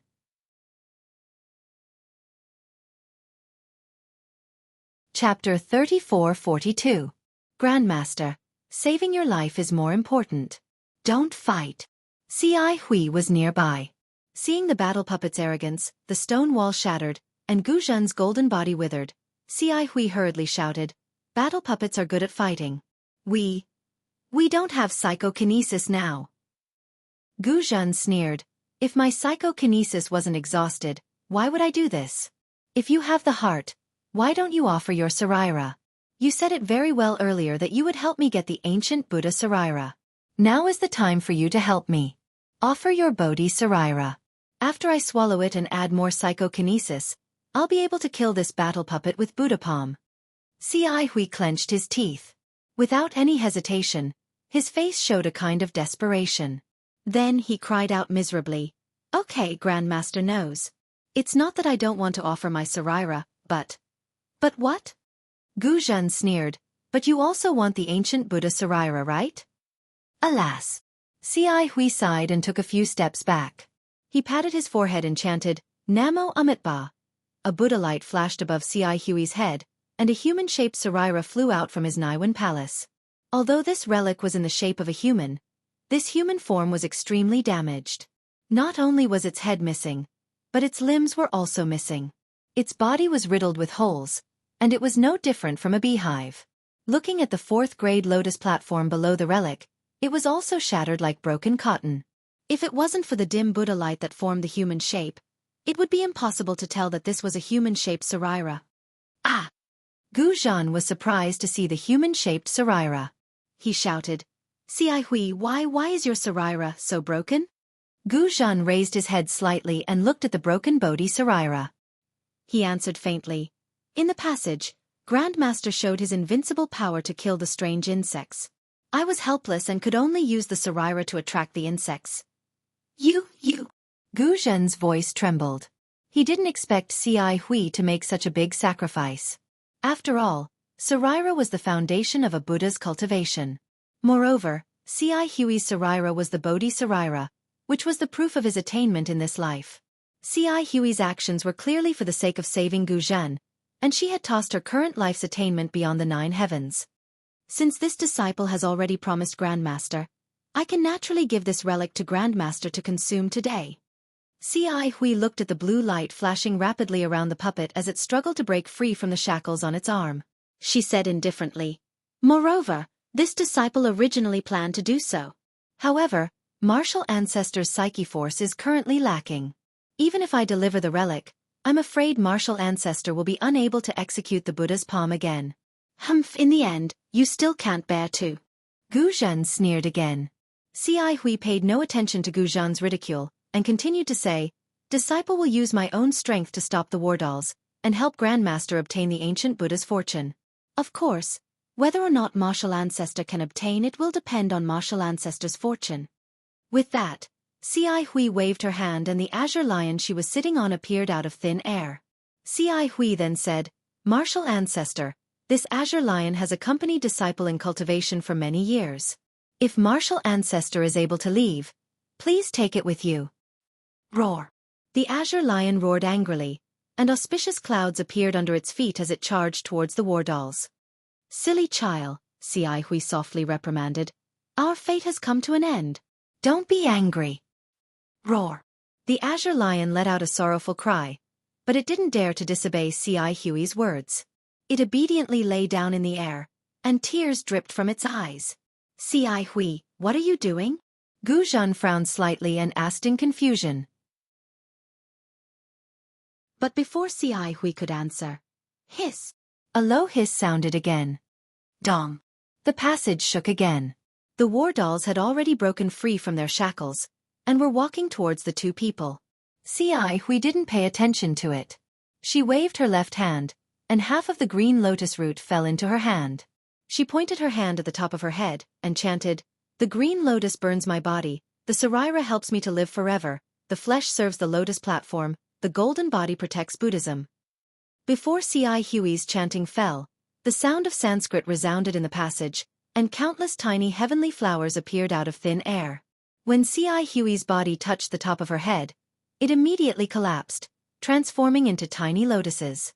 These lotuses flashed with 7-colored Buddhist light, and rushed towards the Bodhi Sarira in the air. This, Gu Zhen didn't understand at first, but suddenly turned pale with fright. He shouted, This is the flesh lotus of the Xiang sect. You don't want the cultivation of 9 lives? You don't want to enter reincarnation? You don't want to attain Buddhism? Gu Zhen asked, no 3 times in a row. Obviously, he was extremely puzzled by Ci Hui's action. Amitabha. Ci Hui's body had already transformed into half of a lotus, but his voice still came, Grandmaster has given up a lot in her life to protect Buddhism. Now that her state of mind has been possessed by the devil, I'm afraid that she can't attain Buddhism in the future. This ancient Buddha Sarira is what Grandmaster needs in this life. If Grandmaster can fulfill her wish, she will definitely be able to kill the devil in her heart. If she can keep a useful protector for Buddhism, how can I not attain Buddhism? Ci Hui's voice wasn't loud, but it was extremely clear in the cadence of the Sanskrit words. There was no solemnity, only a faint calmness. This calmness, together with the sky, spread throughout the entire passage, even penetrating the stone walls. This. As a protector of Buddhism, Gu Zhen obviously couldn't understand Ci Hui's actions. He knew very well the drawbacks of the flesh lotus of the Xiang sect. Ci Hui turned his body into a lotus and sent it into the Sarira. Although the Bodhi Sarira was completed, Ci Hui's body was gone. Ci Hui had no chance to enter reincarnation. His body, and even the negative karma condensed by the Sarira had completely ended in this life. Even if he had the chance to enter Buddhism again, he would no longer be Ci Hui. Moreover, if Ci Hui didn't enter reincarnation, how could he become a human again? In these few breaths, Ci Hui's body completely disappeared, and the Bodhi Sarira gradually became full again. In particular, the 4th grade lotus was complete. Ci Hui's voice came from the Bodhi Sarira. Amitabha. Grandmaster, take care. As long as you have kindness in your heart, a protector is also a Buddha. Before his voice died away, Ci Hui's Bodhi Sarira flashed rapidly, turning into a 7-colored lotus and falling towards the approaching war puppet out of thin air. Hiss. The war puppet's long spear suddenly pierced out. The tip of the spear that could tear the void fell on the colorful lotus, but it missed. The lotus covered the war puppet's head without any suspense. Whoosh! At the critical moment, The war puppet suddenly dodged to the left. When the lotus fell, it hit the right side of the war puppet. Swish! The sound was softer than the sound of the poisonous water falling from the alms bowl. The seven-colored lotus turned into a rainbow and rushed into the war puppet's body. Boom! Like a high wall collapsing, the entire right side of the war puppet's body completely collapsed. In a moment, 60% of its body was peeled off from the war puppet's body. Kill! Seeing that Xianxia had succeeded, Gu Zhan urged his body to move again, forming a madra with his little psyche power, and hit the war puppet's head again. Woo! At the same time, the rainbow rushed out of the war puppet. It was abnormally dim, but this rainbow was like a kind and unyielding war soul. With a turn, it rushed towards the war puppet again. Unexpectedly, the war puppet shook the long spear in its left hand, and the whole spear turned into a big hand in an instant, covering the rainbow. Hiss! The war puppet hissed, and the big hand suddenly shrank. In a flash, the rainbow was condensed into a thumb-sized crystal bead. Then, the war puppet swung its hand, and the crystal bead turned into a trace in the air, hitting Gu Zhan's Buddhist madra. This war puppet actually knew how to give someone a taste of their own medicine. Bang! With a loud sound, the crystal bead condensed by Xianxia's Dharma power broke Gu Zhan's Buddhist madra. Without any delay, it immediately rushed into the stone wall behind Gu Zhan, and a huge crack appeared on the stone wall. Gu Zhan's body was even knocked back, and he slumped to the ground after hitting the stone wall. Whoosh! With the same sound of flowing water, the rainbow crystal bead that had sunk into the stone wall unyieldingly rushed out again, and hit the war puppet's face. However, the war puppet raised its hand tightly, and immediately grasped the crystal bead. This time, the war puppet did not hesitate. The war puppet closed its hand, and with a crack, the crystal bead was instantly crushed. When the crystal bead turned into rainbow-colored fireflies and scattered in the air, the Sanskrit chants that had filled the sky just now suddenly stopped. Gu Zhan struggled hard, but he could not stand up. He stared at the rainbow-colored fireflies, and he knew clearly that Xianxia did not exist in this world anymore. Boom! Right at this moment, something unexpected happened. Only about 30 meters away from Gu Zhan, an extremely dazzling blue light shone from the aqua-blue wall. The light was like a bright moon, and Gu Zhan couldn't help but close his eyes. In the bright moon, a figure walked out with the light, and the huge stone wall collapsed in the light. Gu Zhan paled in fright. He could not help but squeeze himself against the wall as if that was the only way to protect himself. He narrowed his eyes and stared at the figure, trying to get a better look at him. The figure was only 8 feet tall, and his eyes were slightly closed in the light. His body flashed with rainbow-colored brilliance. Looking from afar, he was a full-bodied heavenly court, and a rainbow-colored monk's robe was draped over his body, with thousands of golden runes flowing and flashing on it. Looking at the figure's head, the 5 buns on his hair were very eye-catching. However, Gu Zhan only glanced at the figure's appearance before his eyes fell on the figure's hands again. The figure's hands were not clasped together, but raised slightly. In his left hand was a green lotus, and in his right hand was a treasured sword. It was no different from Xianxia's sword. This is the ancient Buddha rainbow. Gu Zhan was shocked at first, but then he came to his senses and exclaimed while looking at the rainbow-colored light. Now that he had seen the ancient Buddha rainbow, how could Gu Zhan control himself?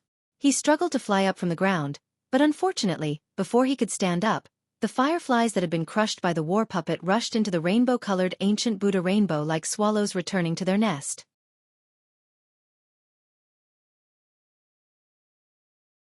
Chapter 34-43. The moment the shattered fireflies touched the ancient Buddha relic, they immediately fused with it. Like adding the finishing touch, the flamboyant 7-colored brilliance suddenly converged. The luster around the ancient Buddha relic gradually turned white, just like an ordinary physical body.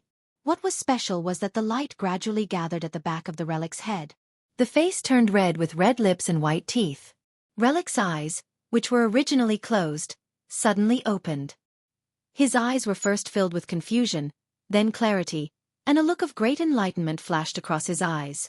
At the same time, a loud and clear noise resounded throughout the entire passage.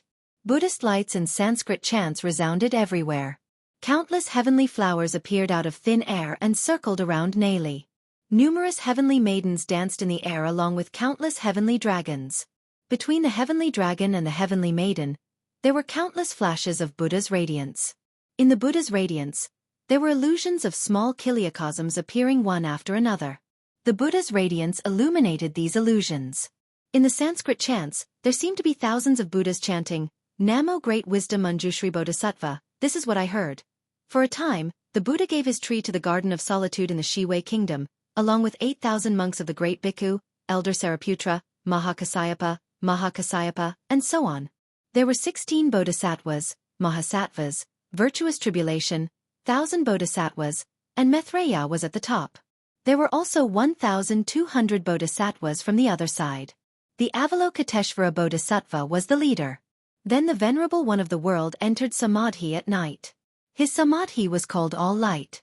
Once he entered Samadhi, his body would emit golden light. Its bright light shone brightly on the Jadori forest, like a golden color, circling around and illuminating the Manjushri room, turning into 7 layers of golden platforms. On each platform, there were 500 Buddha transformation altars. In front of Shirwanshu's room, 507 treasures lotus flowers were naturally born. They were as round as a wheel, with silver as the stem. Amarosa's mandala was its platform, and the variegated pearls were its whiskers. Its flowers illuminate the abode of the Buddha. When it exits the abode, it enters the abode of Manjushri. Amitabha. Ancient Buddha Tsaili, who was now like a living person, chanted amidst the Sanskrit chanting.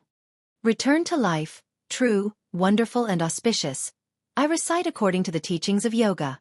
Body, mouth, mind, karma, vajra, tathagata, 3 secret doors.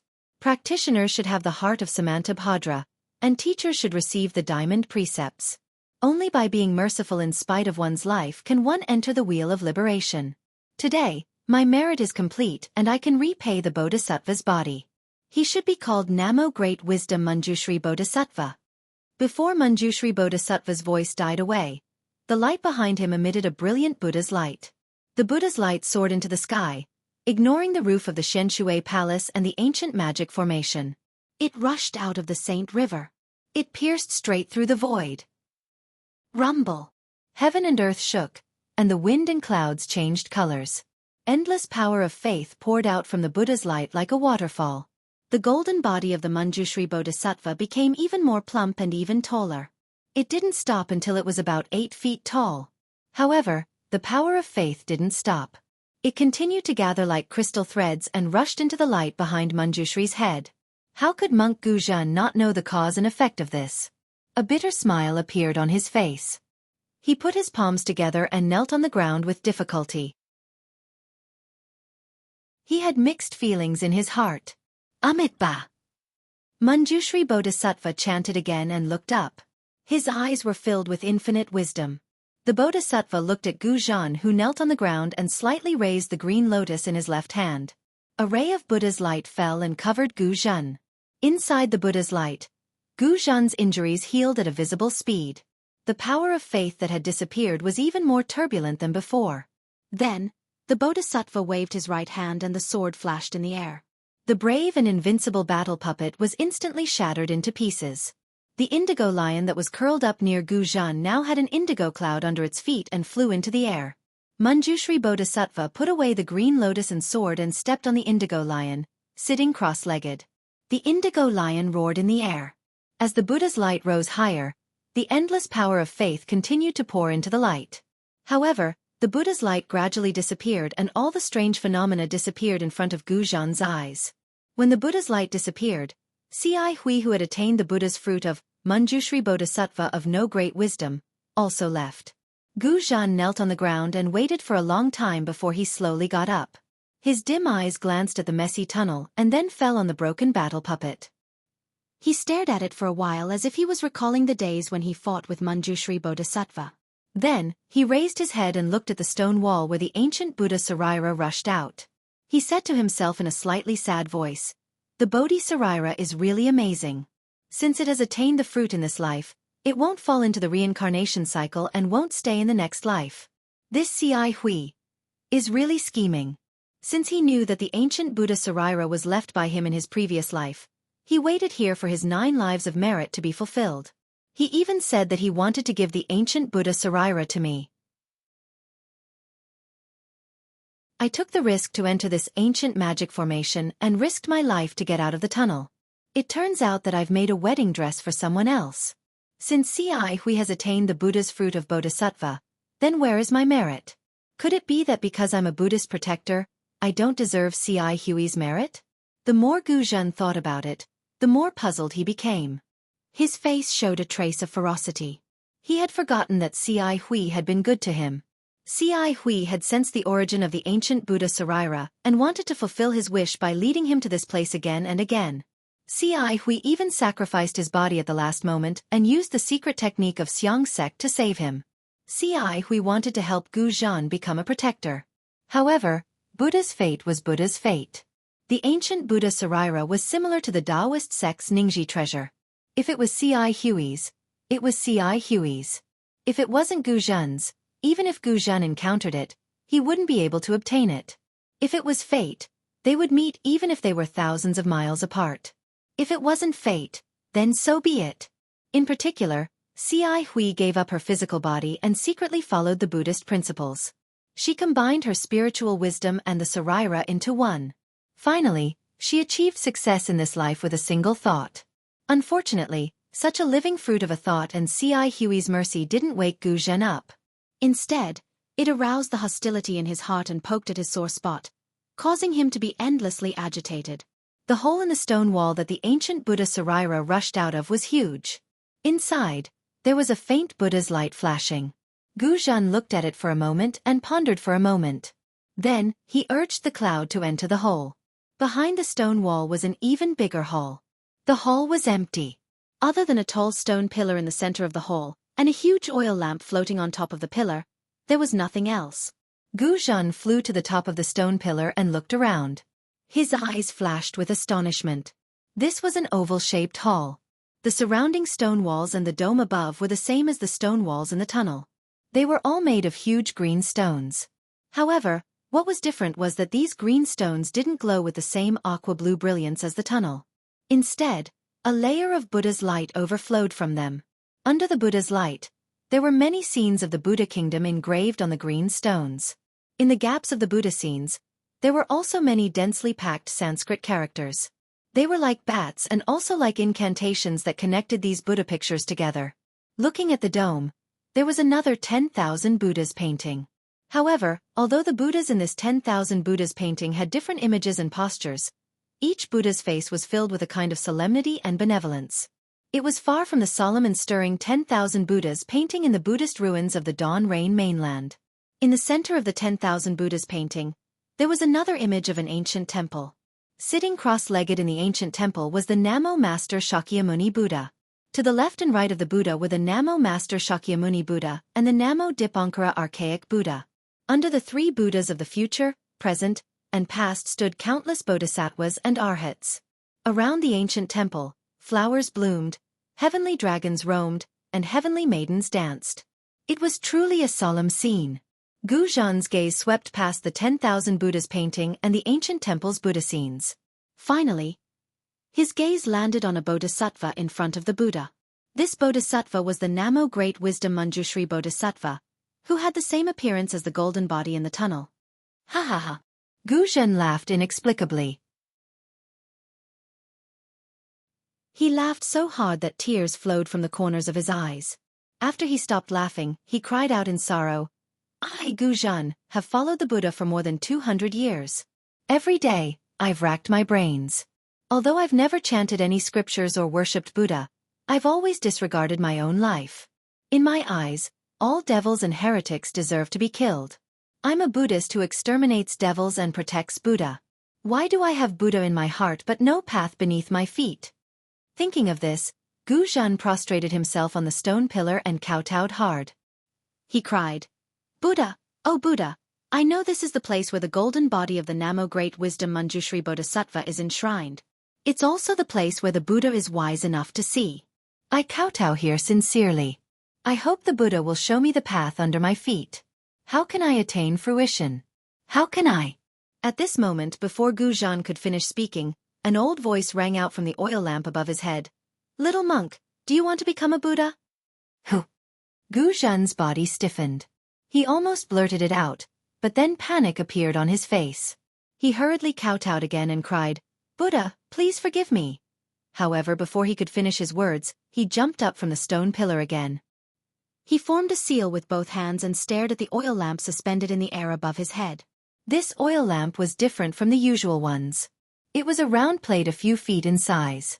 There was no wick on the plate, only a faint layer of bright yellow flame burning on it. The brilliance was very uniform. It shone on the ceiling of the hall, illuminating the Million Buddhas picture and the ancient temple. Gu Zhen knew this was a longevity lamp. It was used to enshrine the golden body of the Namo Great Wisdom Manjushri Bodhisattva.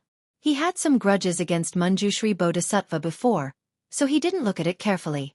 Now, he had to look at it again. The longevity lamp was sky blue. The bottom was still engraved with the golden body of the Namo Great Wisdom Manjushri Bodhisattva. However, Manjushri Bodhisattva wasn't holding a sword or a green lotus, nor was he riding on an indigo lion. Instead, he formed a seal with both hands and walked in the void.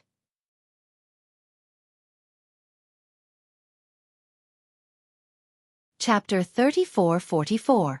What puzzled Gu Zhen the most was that there were no Sanskrit words anywhere else on the longevity lamp. There were also no images of heavenly maidens or heavenly dragons. Instead, there were layers upon layers of jade, which looked like thousands of tiny clouds. Under the blue light of the longevity lamp, the jade clouds shone with a blue brilliance. It was a rather strange sight. Gu Zhen rolled his eyes slightly. Following his gaze, the clouds started to float as if they were covered by the longevity lamp. "Who are you?" Gu Zhen had calmed down and didn't dare to move. He just stared at the longevity lamp and shouted, "Since you're here, why don't you come out to meet me?" "Sir." "Ha!" The voice laughed loudly and sounded very cheerful. "Little monk, you should call me benefactor, right? You can't even keep your oral precepts. How can you become a Buddha? Besides, if I'm not dim-sighted, I think I just heard someone here resenting Manjushri, right?" Gu Zhen's expression didn't change as he replied blandly, "I'm a Buddhist Dharma protector. It doesn't matter if I keep my oral precepts or not. As long as I can eliminate demons and protect Buddha for Buddhism, it's a great merit." "A Dharma protector doesn't need to keep the precepts of Buddhism?" The voice asked curiously. "Why don't I know?" "Benefactor, you're not a disciple of Buddhism, are you?" Gu Zhen didn't answer but asked back, "You don't even know such a simple thing?" "It doesn't matter whether I'm a disciple of Buddhism or not," the voice said again. "The important thing is that the longevity hall was built by Manjushri's body. Why did he build it at the bottom of the Saint River? Why did he build it in the antiquity times? How did he know to build it to worship his Saraira? I told him all that 100,000 years ago. It is precisely because of this that this old man has been accompanying his relic here for 100,000 years. 100,000? 100,000 years? Gu Zhen was dumbfounded. Then, a trace of curiosity arose in his heart. "Yes, little monk. Do you think it's so easy to attain enlightenment?" Manjushri Bodhisattva was a person of great wisdom and patience. As early as 100,000 years ago, he divided his relics into one and placed it here for worship. Do you know how much loneliness Manjushri had endured after cultivating here for 100,000 years? Manjushri Bodhisattva's body did this 100,000 years ago. Do you know how many times Manjushri Bodhisattva's body reincarnated? Do you know the hardships of cultivation in the mortal world? You have only cultivated for over 200 years. What right do you have to question the Bodhisattva? I. Gu Zhen opened his mouth, but he didn't know what to say. He thought about his own suffering and then thought about Xianxia's previous life. She had already started her plan 100,000 years ago. He really wasn't worth mentioning. "Little monk, cultivation is about cultivating the heart, not the body. All the hardships are the tribulations that Buddha imposed on you. Your jealousy, envy, and hatred are all obstacles to your cultivation. If you can't get rid of these obstacles, even if I tell you the secret of Manjushri Bodhisattva's enlightenment and let you divide a Saraira to worship here, you still can't attain enlightenment." The voice was so harsh that Gu Zhen's face turned green and red. "Amitabha, thank you, senior." Suddenly, Gu Zhen put his palms together and bowed. I know I'm wrong. From now on, I'll cut off the anger in my heart and focus on Buddha's way. Good. The voice was very happy. If you have such thoughts, I'll do you a great service. After saying that, Gu Zhen didn't say anything else. He moved his body and flew toward the gap in the stone wall. It seemed that he intended to leave. When Gu Zhen came to the edge of the gap, the longevity lamp was still burning. There was no flickering light. It seemed that the lamp didn't care about Gu Zhen's departure. Gu Zhen stepped out of the gap. After a moment of hesitation, he retracted his foot, lowered his head, and flew back. When he landed on the stone pillar, he said in a low voice, "Senior, I have a question, but I don't know if I should ask it." Gu Zhen's voice didn't come out for a long time. It was as if it had never appeared. Gu Zhen panicked. He spoke again, but there was no response from the longevity lamp. With a plop, Gu Zhen fell to the ground and kowtowed. "Senior, I know you're a senior of my Buddhism sect. It was all my fault. I thought this place was the most dangerous place of the mysterious water palace. Senior, your identity is unknown, so I don't dare to believe your words. I left just to test you. Please forgive me." With that, Gu Zhen kowtowed a few more times with a proper attitude. "Alas, forget it." The voice seemed to be helpless. "Get up. Who am I? Fly up and see for yourself. If you weren't the first bodhisattva to come here in tens of thousands of years, I wouldn't have helped you." "Yes, yes." Hearing the voice, Gu Zhen finally felt relieved. However, he still didn't dare to fly up. He smiled and said, "Since I know my mistake, I don't know who you are. Senior has accompanied Manjushri Bodhisattva for more than 100,000 years. How can you not be a senior of my Buddhism sect? Even if you haven't shaved your head, you're still a senior in my heart." "Shaved my head?" Haha. The voice laughed faintly. "I want to shave my head, but other than the Buddhist Lord, who can shave my head?" "Senior." Gu Zhen was shocked. He didn't understand what the voice meant. "Little monk, come up and see for yourself," the voice said faintly. Gu Zhen hesitated. He wanted to see the true face of the voice, but he was also afraid that he would be disappointed. Just as he was thinking, the voice said, "Little monk, you're truly detestable. Why are you so calculative in your heart? Since you want to get the cultivation method of the Saraira from me, why don't you believe me? Now, I'm giving you a chance to see my true face. Why are you afraid that I'll harm you?" "I don't dare, I don't dare." Gu Zhen trembled slightly and said with a smile, "I'm not doubting you, senior. I'm just thinking. I'm a Buddhist Dharma protector.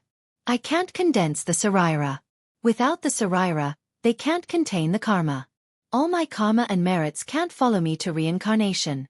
How can I put the Saraira here?" When did the Buddhist Dharma protector have such a drawback? The voice was surprised.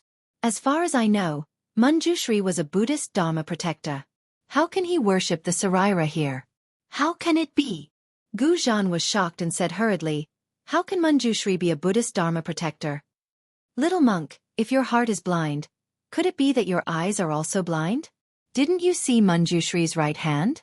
The voice seemed to be disappointed and asked, "What's the use of the sword in Manjushri's hand? Isn't it used to kill demons and protect Buddha?"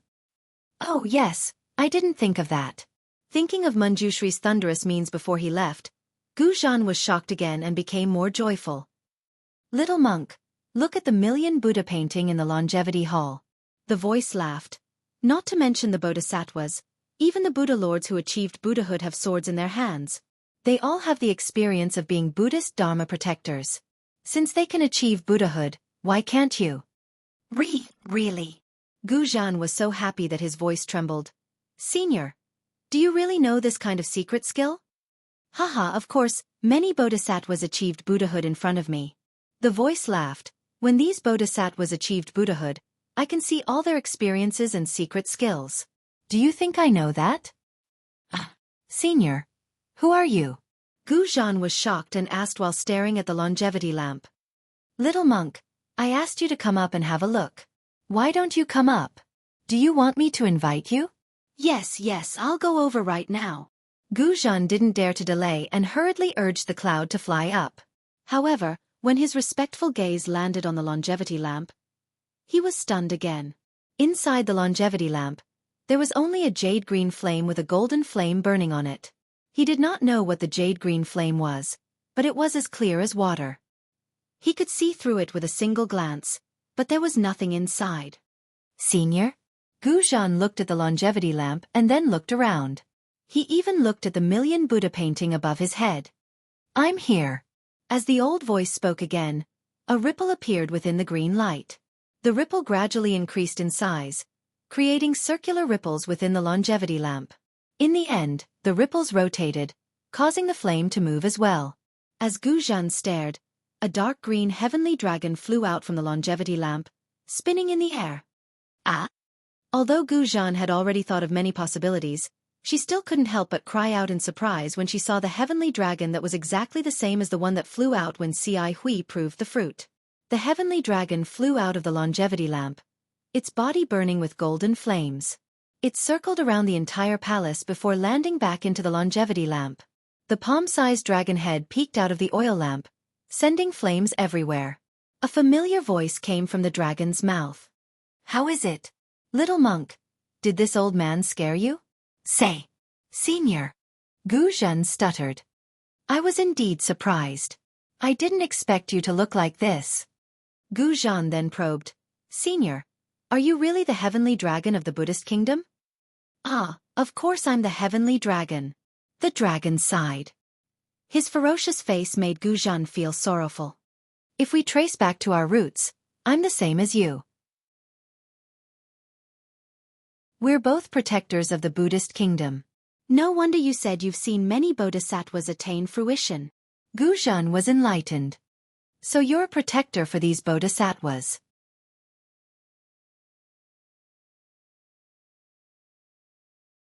Chapter 34-45.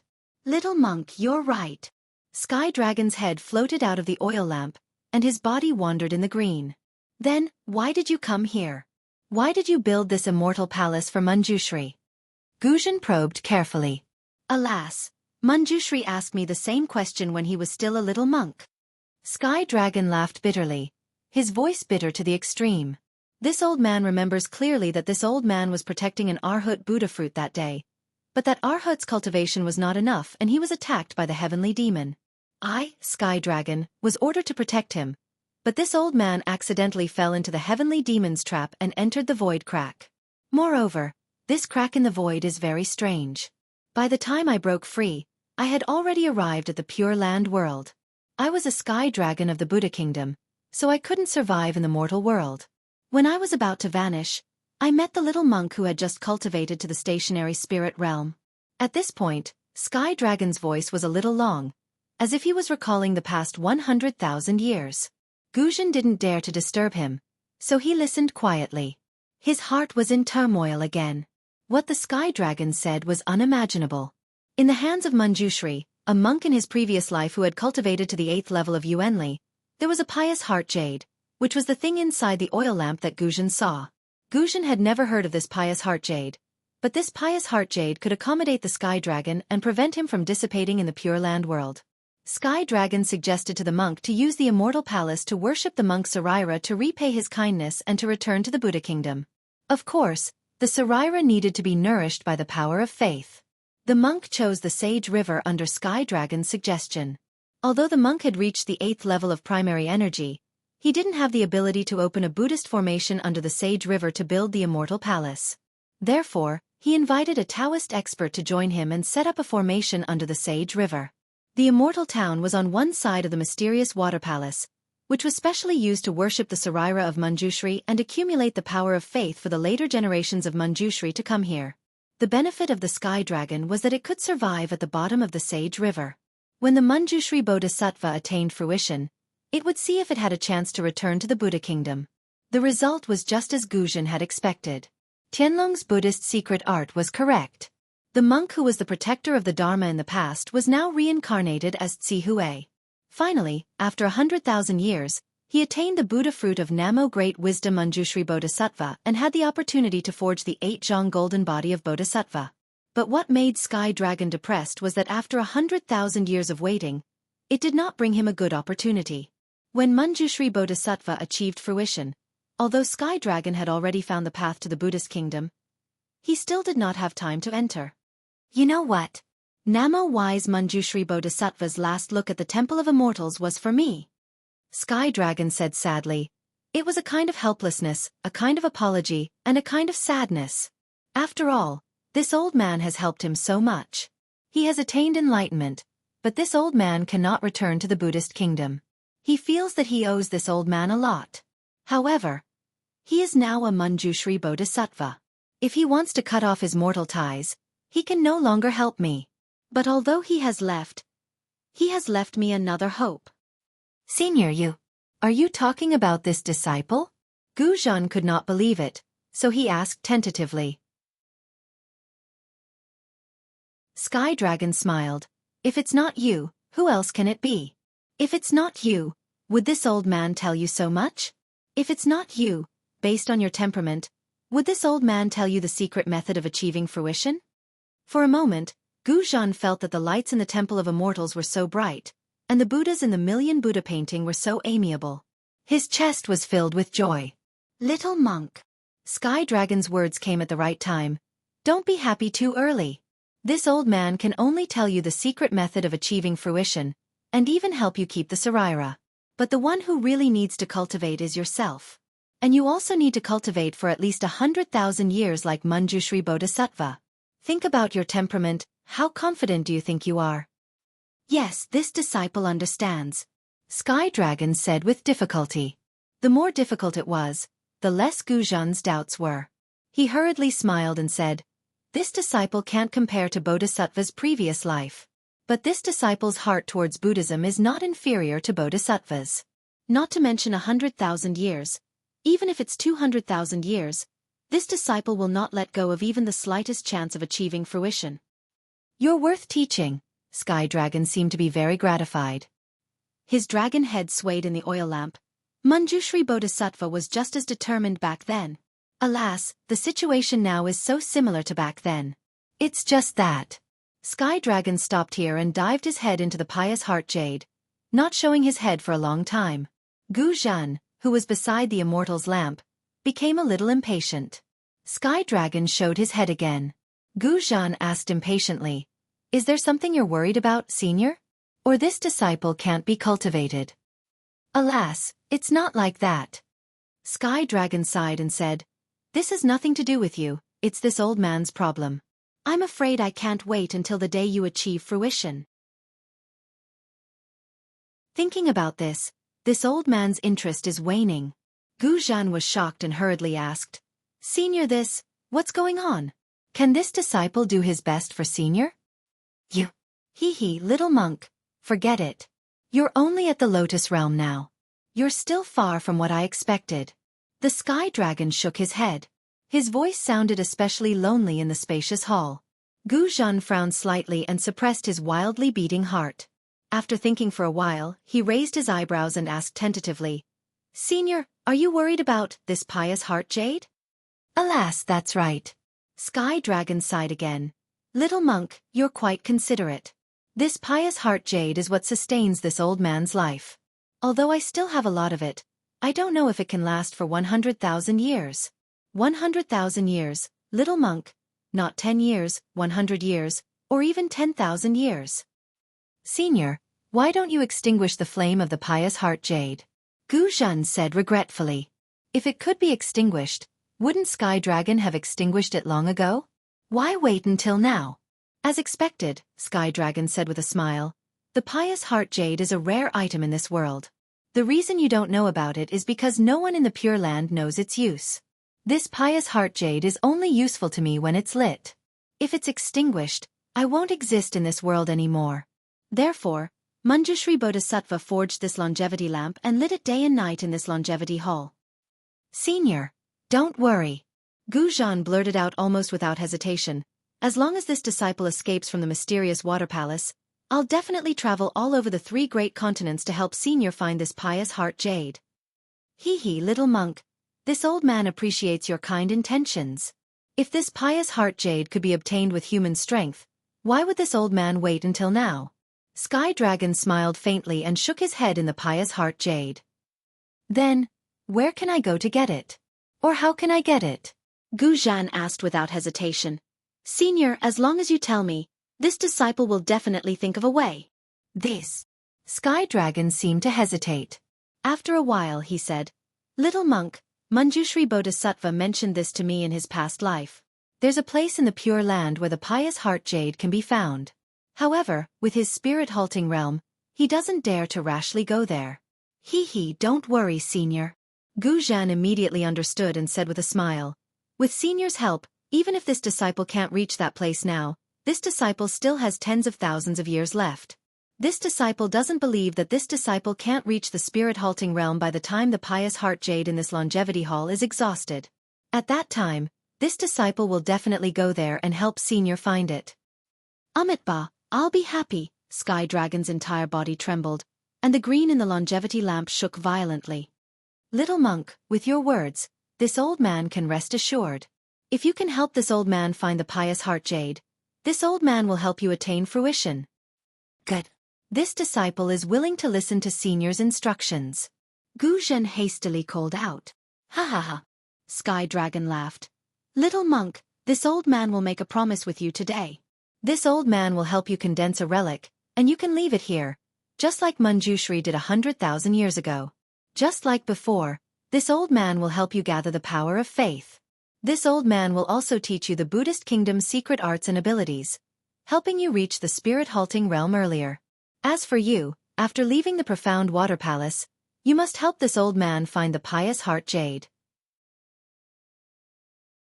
Especially, when you attain fruition, you must help this old man find a way to return to the Buddhist kingdom. As Senior said, this disciple swore a Buddhist oath before the Buddha that this disciple will do his best to find the pious heart jade for Senior. Once I reach the spirit-halting realm, I must enter it. At this point, Gu Zhan asked in a low voice, May I know where Senior wants this disciple to go? Haha, that's enough. Sky Dragon laughed. As for the specific location, this old man will first help you condense the relic and arrange the Buddhist formation to gather the power of faith. Gu Zhan was overjoyed when he heard this. He put his palms together and bowed. Amitba, this disciple thanks Senior for his kindness. No need to be so polite. Sky Dragon smiled. This plan for you is also for this old man. I only hope that you won't forget this in the future. In the Longevity Palace in the Sage River, there is still a Sky Dragon at death's door protecting you. This disciple doesn't wish to say any more superfluous words.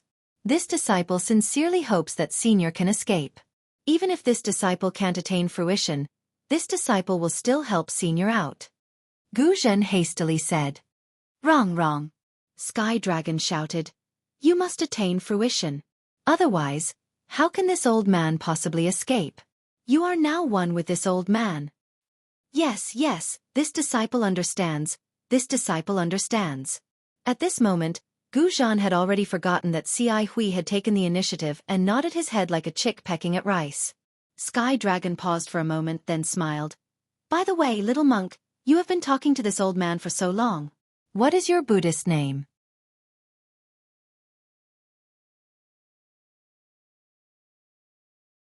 Chapter 34-46. Disciple's Dharma name is Gu Zhen. Gu Zhen answered happily. Good, Gu Zhen. I've spoken so much nonsense. Now, I'll use the Buddhist kingdom's secret technique to condense a relic for you. Sky Dragon said solemnly. However, I'll need to use the Buddhist kingdom's grand technique to extract your karma from the 6 paths of reincarnation.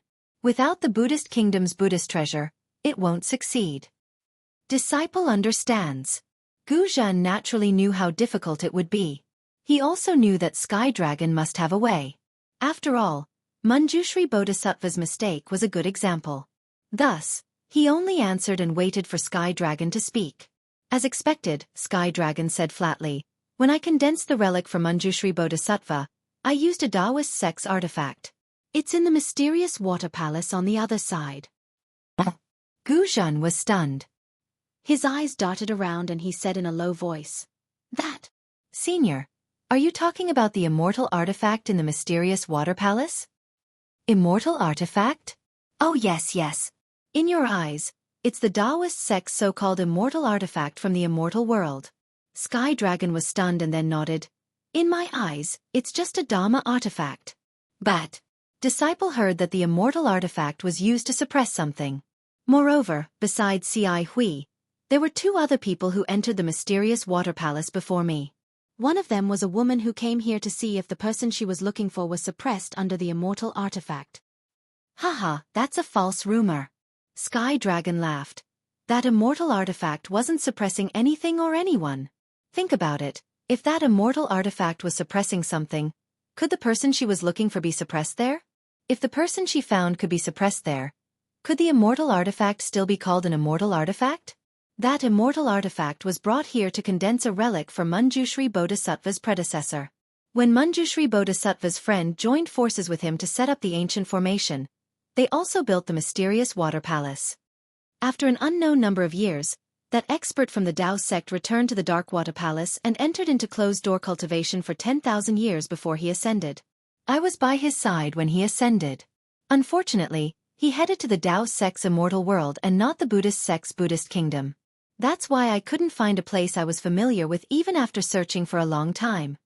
After that person ascended, for some unknown reason, he left the mystic artifact, no, the immortal artifact, in the profound water palace.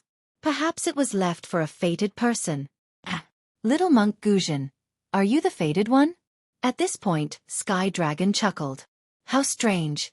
Who knows how many people had entered the profound water palace over the years? Forget the profound water palace. Even the longevity palace had quite a number of people. However, they had either died here or returned with broken halberds. Not a single one of them had obtained this item. Little monk, you're really lucky to have met this old man here. Based on this old man's previous experience of using this item, you can easily take it away. But, little monk, don't be greedy. You can use this item in your current life. You'll have to return it to me when you return to the West. This old man might have other uses for it. Haha, senior, you think too much. Guzhen laughed. Even if it's an immortal artifact, it belongs to the Tao sect. I'm the Buddhist sect's Dharma protector. What can I do with it? It's up to you. If you want to use it, take it. If you don't want to use it, just put it somewhere far away after this old man condenses your Saraira. Sky Dragon was getting impatient. This is your own choice. It has nothing to do with me. Yes, I understand. Guzhen's doubts were all gone. Sky Dragon opened his mouth again and a thumb-sized jade pearl flew out. He said with a smile, this is the secret technique to control the mystic artifact. That person told Manjushri about it. Now, this old man will tell you. Not to mention the Buddhist sect's divine ability, this Buddhist secret technique can also control the immortal world's mystic artifacts. Guzhen took the jade pearl and looked at it. The jade pearl seemed to be able to suck in his soul. He frowned and said, Senior, how do I use this? This is a Buddhist treasure refined by Manjushri. You only need to use your Buddhist sense to check it. Sky Dragon said with a smile. Guzhen tried to release his Buddhist sense. Sure enough, after a moment, Guzhen's face showed surprise. He asked curiously, Senior, is this enough? Isn't this too simple? How would this old man know? Sky Dragon smiled bitterly. This was used by Manjushri in the past. But he was in the stationary spirit realm. You're only in the lotus formation realm. I'm afraid you'll have to use more psyche power. Of course, if you can't get the mystic artifact this time, then this old man can't condense your Saraira. You can try again when you're in the stationary spirit realm. Yes, I understand. I'll try. If it doesn't work, then I'll have to wait for the next time. Guzhen had already lost his confidence. The record in the Jade Pearl was too simple. He felt that it must be done by a Buddhist master in the stationary spirit realm. Sky Dragon saw this and comforted him. It's okay, Guzhen. Go and try. Give yourself some hope. Maybe you'll get a surprise? Yes, this disciple will go now. Guzhen forced himself to stay alert. He was so close to eating a delicious vegetarian meal. Suddenly, someone asked him for money. But he didn't have a single copper coin in his 100 treasures pouch. Sigh, poor little monk. Sky Dragon sighed. This old man shouldn't have given you so much hope. Sky Dragon's figure disappeared into the Jade Pearl. The jade liquid in the longevity lamp began to rotate. The faint flame also rotated at the same time. Not long after, a small whirlpool appeared in the jade liquid. The whirlpool became bigger and bigger, gradually reaching the bottom of the lamp. At the same time, the flame gradually condensed into a swastika character in the air. Waves of faint Sanskrit chants spun faster and faster. Go! A mantra that sounded both Taoist and Buddhist rang out. The swastika character rushed into the whirlpool and hit the bottom of the longevity lamp. Hum! The bottom of the longevity lamp emitted a slight rumbling sound. The layers of clouds under the lamp seemed to have come to life and floated to the top of the pillar. PFFF, PFFF, PFFF. There were 81 consecutive sounds. Then, the sound of a bell rang in Gu Zhan's ears. Golden light flashed in front of Gu Zhan and an entrance appeared on the pillar. A long flight of stairs appeared at the entrance. Go. Once you get that magic item, you'll be able to condense a relic. Sky Dragon's voice was a bit hoarse. He didn't show his head from the jade pearl. Gu Zhan was full of joy. He landed at the entrance of the pillar and bowed. This disciple understands. This disciple will be back soon. Gu Zhan waited for a while but didn't hear Sky Dragon's voice. He knew that Sky Dragon was too tired and didn't want to wait any longer. He looked at the stairs and quickly walked down. After Gu Zhan left, the longevity hall regained its tranquility. The longevity lamp continued to burn dimly. It was as though Gu Zhan had never appeared in the first place. There were so many stairs under Gu Zhan's feet that he couldn't see the end of them. However, he was in such a good mood that he didn't care how far the stairs were. He knew that as long as he walked down step by step, there would be an end to the stairs. At the end, he would be able to fulfill his wish of condensing a relic in his lifetime. According to Gu Zhan's knowledge, condensing a relic was very simple for arhats who practiced Buddhist magic because the relic was the foundation of their cultivation. As long as they could step into the dust realm, they would be able to condense a relic. In the future, their Rugu and Bright Pool realms could be reflected in the relic. Different Buddhist mantras had different effects. Some could transform into different golden bodies in different realms, and some could trigger different Buddhist divine abilities in different realms, such as heavenly vision, heavenly hearing, and so on. For ordinary monks who didn't practice Buddhist magic, they could also condense a relic if they were proficient in Buddhist Dharma and Zen theory. However, this kind of relic could only be condensed after the monk had passed away. In other words, after the monk had finished his mortal life. The condensation of this kind of relic depended on Buddhist secret magic. The monk couldn't do it by himself. Of course, this was common sense. There were exceptions. Occasionally, there would be senior monks who were proficient in Buddhist Dharma but not Buddhist magic who condensed a relic. However, Gu Zhan also knew that for a guardian like him, even if he was in the Lotus realm, he couldn't condense a relic. This was because he had too many evil creatures in his hands. The resentment of the creatures he killed was enough to drown his relic, making it impossible for him to go further on the path of Buddhist magic. For this reason, in the Buddhist magic, the mantras for the guardians to practice did not allow the bodhisattvas to condense a relic from the beginning. This prevented the karma of killing creatures from affecting the cultivation of later generations. If he wanted to condense a relic, there was only one way.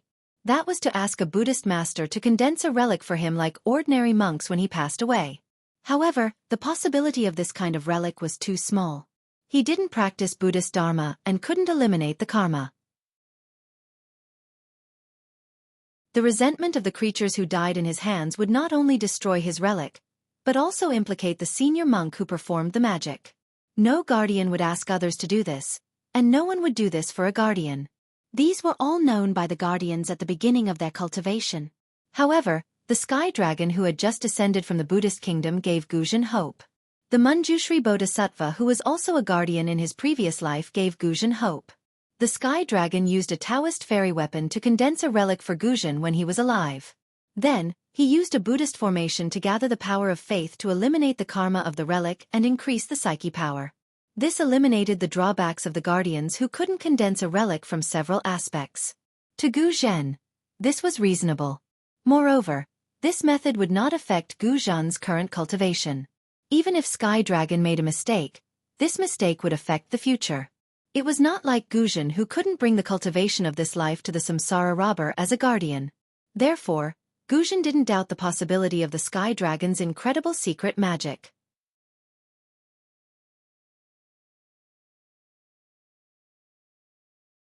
Chapter 34-47. In particular, in Gu Zhan's heart, the Sky Dragon had accompanied Manjushri Saraira in the longevity lamp for more than 100,000 years. The imperceptible influence between him and the Saraira was quite profound.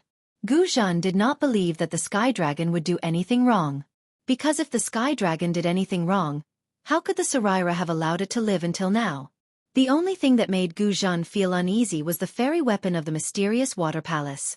However, the fairy weapon was related to his Saraira and had nothing to do with the Sky Dragon. Even if the Sky Dragon was suppressed by the fairy weapon, it was still the fairy weapon of the Taoist sect. The Sky Dragon was also the Sky Dragon of the Buddhist kingdom.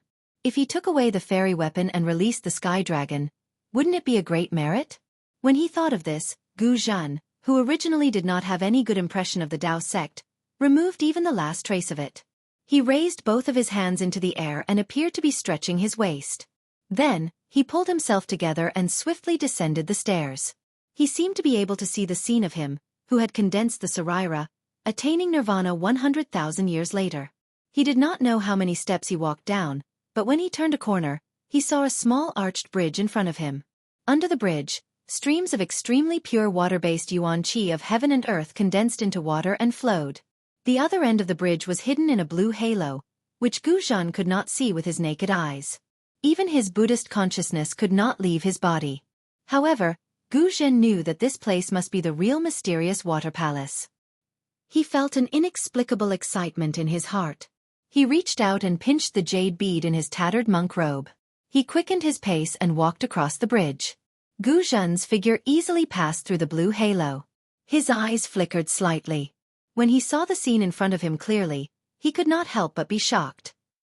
As Xiao Hua's consciousness emerged from the space, he had the intention of trying to use the technique that Xiao Hua had comprehended. However, he also knew that he couldn't risk his own safety in the perilous Profound Water Palace.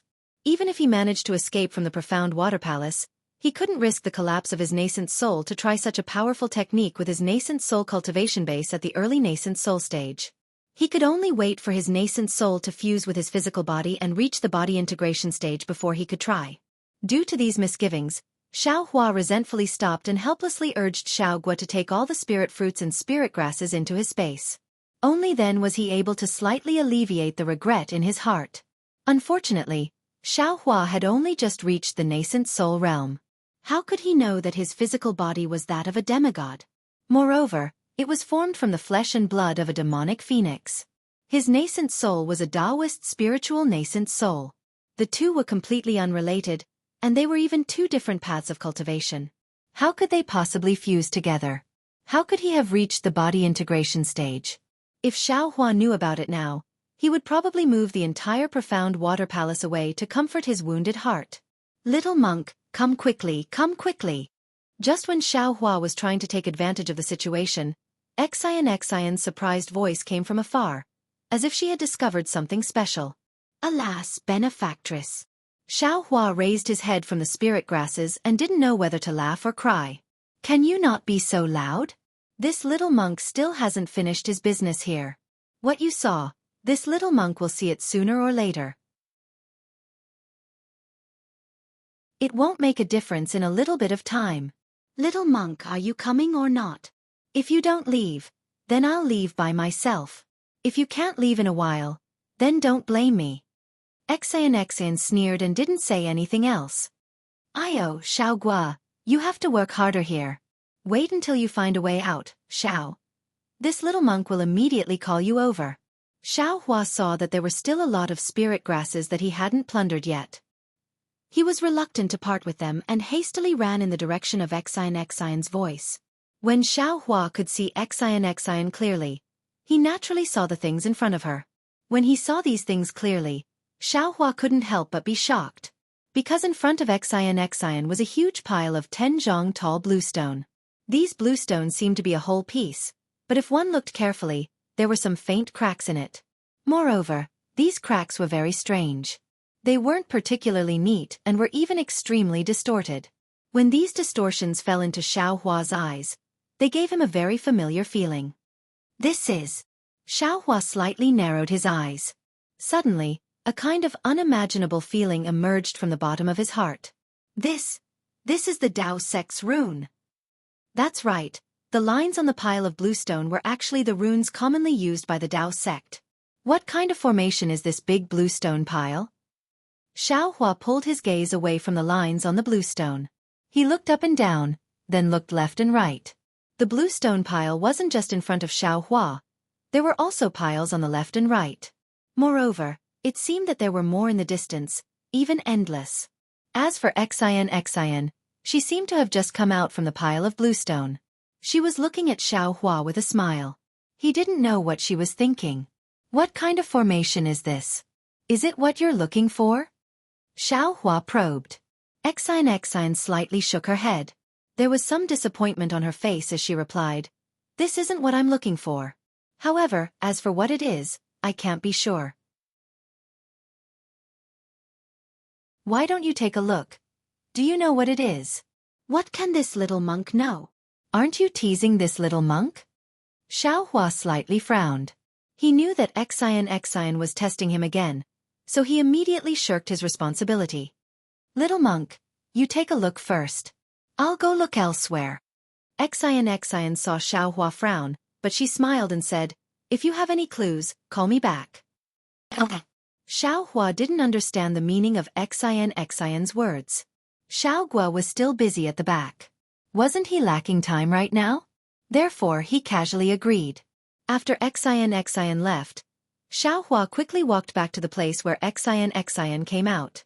Sure enough, behind the bluestone pile, there were still some bluestone piles. These bluestone piles were taller and bigger than the bluestone piles behind Xiaohua. Looking at the huge bluestone formation in front of him, Xiaohua scratched his head. Right now, he couldn't release his divine sense, so how could he see the entire bluestone formation? Could it be that Xian, that little girl, can use the so-called golden pupils? Xiaohua secretly pondered.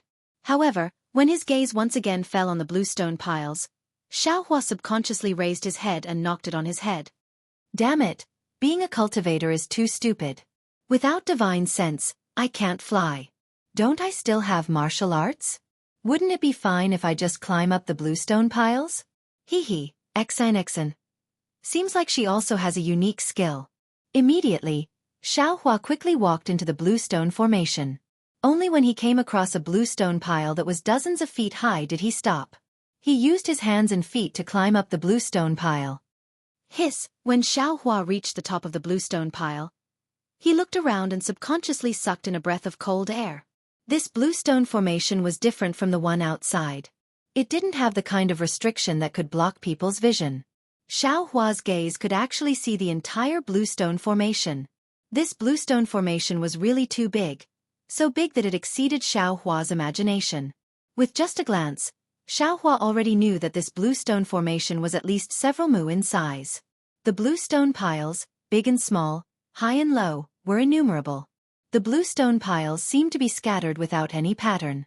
However, when Xiaohua's gaze swept across the bluestone piles, he could see that the entire bluestone formation was a whole. It was very obvious that this was a huge formation. What kind of formation is this? Xiaohua looked at the familiar runes and an indescribable feeling appeared in his heart. It was as if he had been studying this formation all this time. However, for a moment, he actually couldn't remember what it was. I can't see it, but how could Xian see it? Xiaohua was somewhat bewildered. This little girl actually said she wanted to leave? A transmission formation. This is a great transmission formation. How could there be such a big transmission formation here? Thinking of this, Xiaohua suddenly understood. This was the transmission formation hidden in the Grand Cosmos teleportation token. The reason why Xiaohua didn't recognize it before was that the transmission formations he had seen before were not big. The largest transmission formation should be the one he saw in the Sky Patrol City. That transmission formation was only a few 100 feet long. How could it be compared to the several mu in size? Any random bluestone pile was probably bigger than that transmission formation, right? In an instant, Xiaohua's eyes lit up. He was even more excited than when he saw the large pile of spiritual herbs. Compared to this huge transmission formation, those spiritual herbs were, cough cough, naturally still spiritual herbs. Fellow Taoist. Xiao Hua called out almost casually.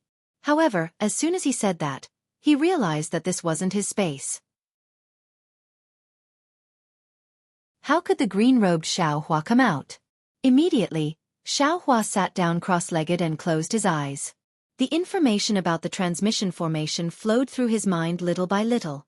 After a cup of tea's time, Xiao Hua opened his eyes. At this time, there was a trace of clarity in his eyes.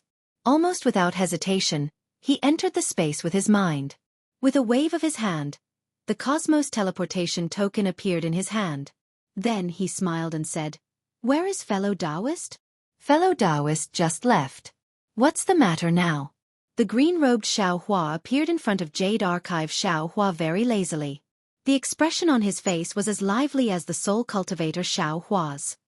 Would fellow Taoist be willing to go out with I? Jade Archive Xiao Hua asked with a smile. Very strangely, the green-robed Xiao Hua's face suddenly showed a kind of excitement. Even Jade Archive Xiao Hua was very excited. Didn't fellow Taoist promise to let that person go out first? The green-robed Xiao Hua pointed up with his hand. Obviously, he was talking about the soul cultivator Xiao Hua. Jade Archive Xiao Hua smiled and said, "That was then and this is now. Today is fellow Taoist's turn to work. Naturally, I'll ask fellow Taoist to go out for a walk." Good, the green-robed Xiao Hua clapped his hands and said, "I'll listen to fellow Taoist's instructions. Come out with I." Jade Archive Xiao Hua nodded and pulled the green-robed Xiao Hua out of the space with his left hand.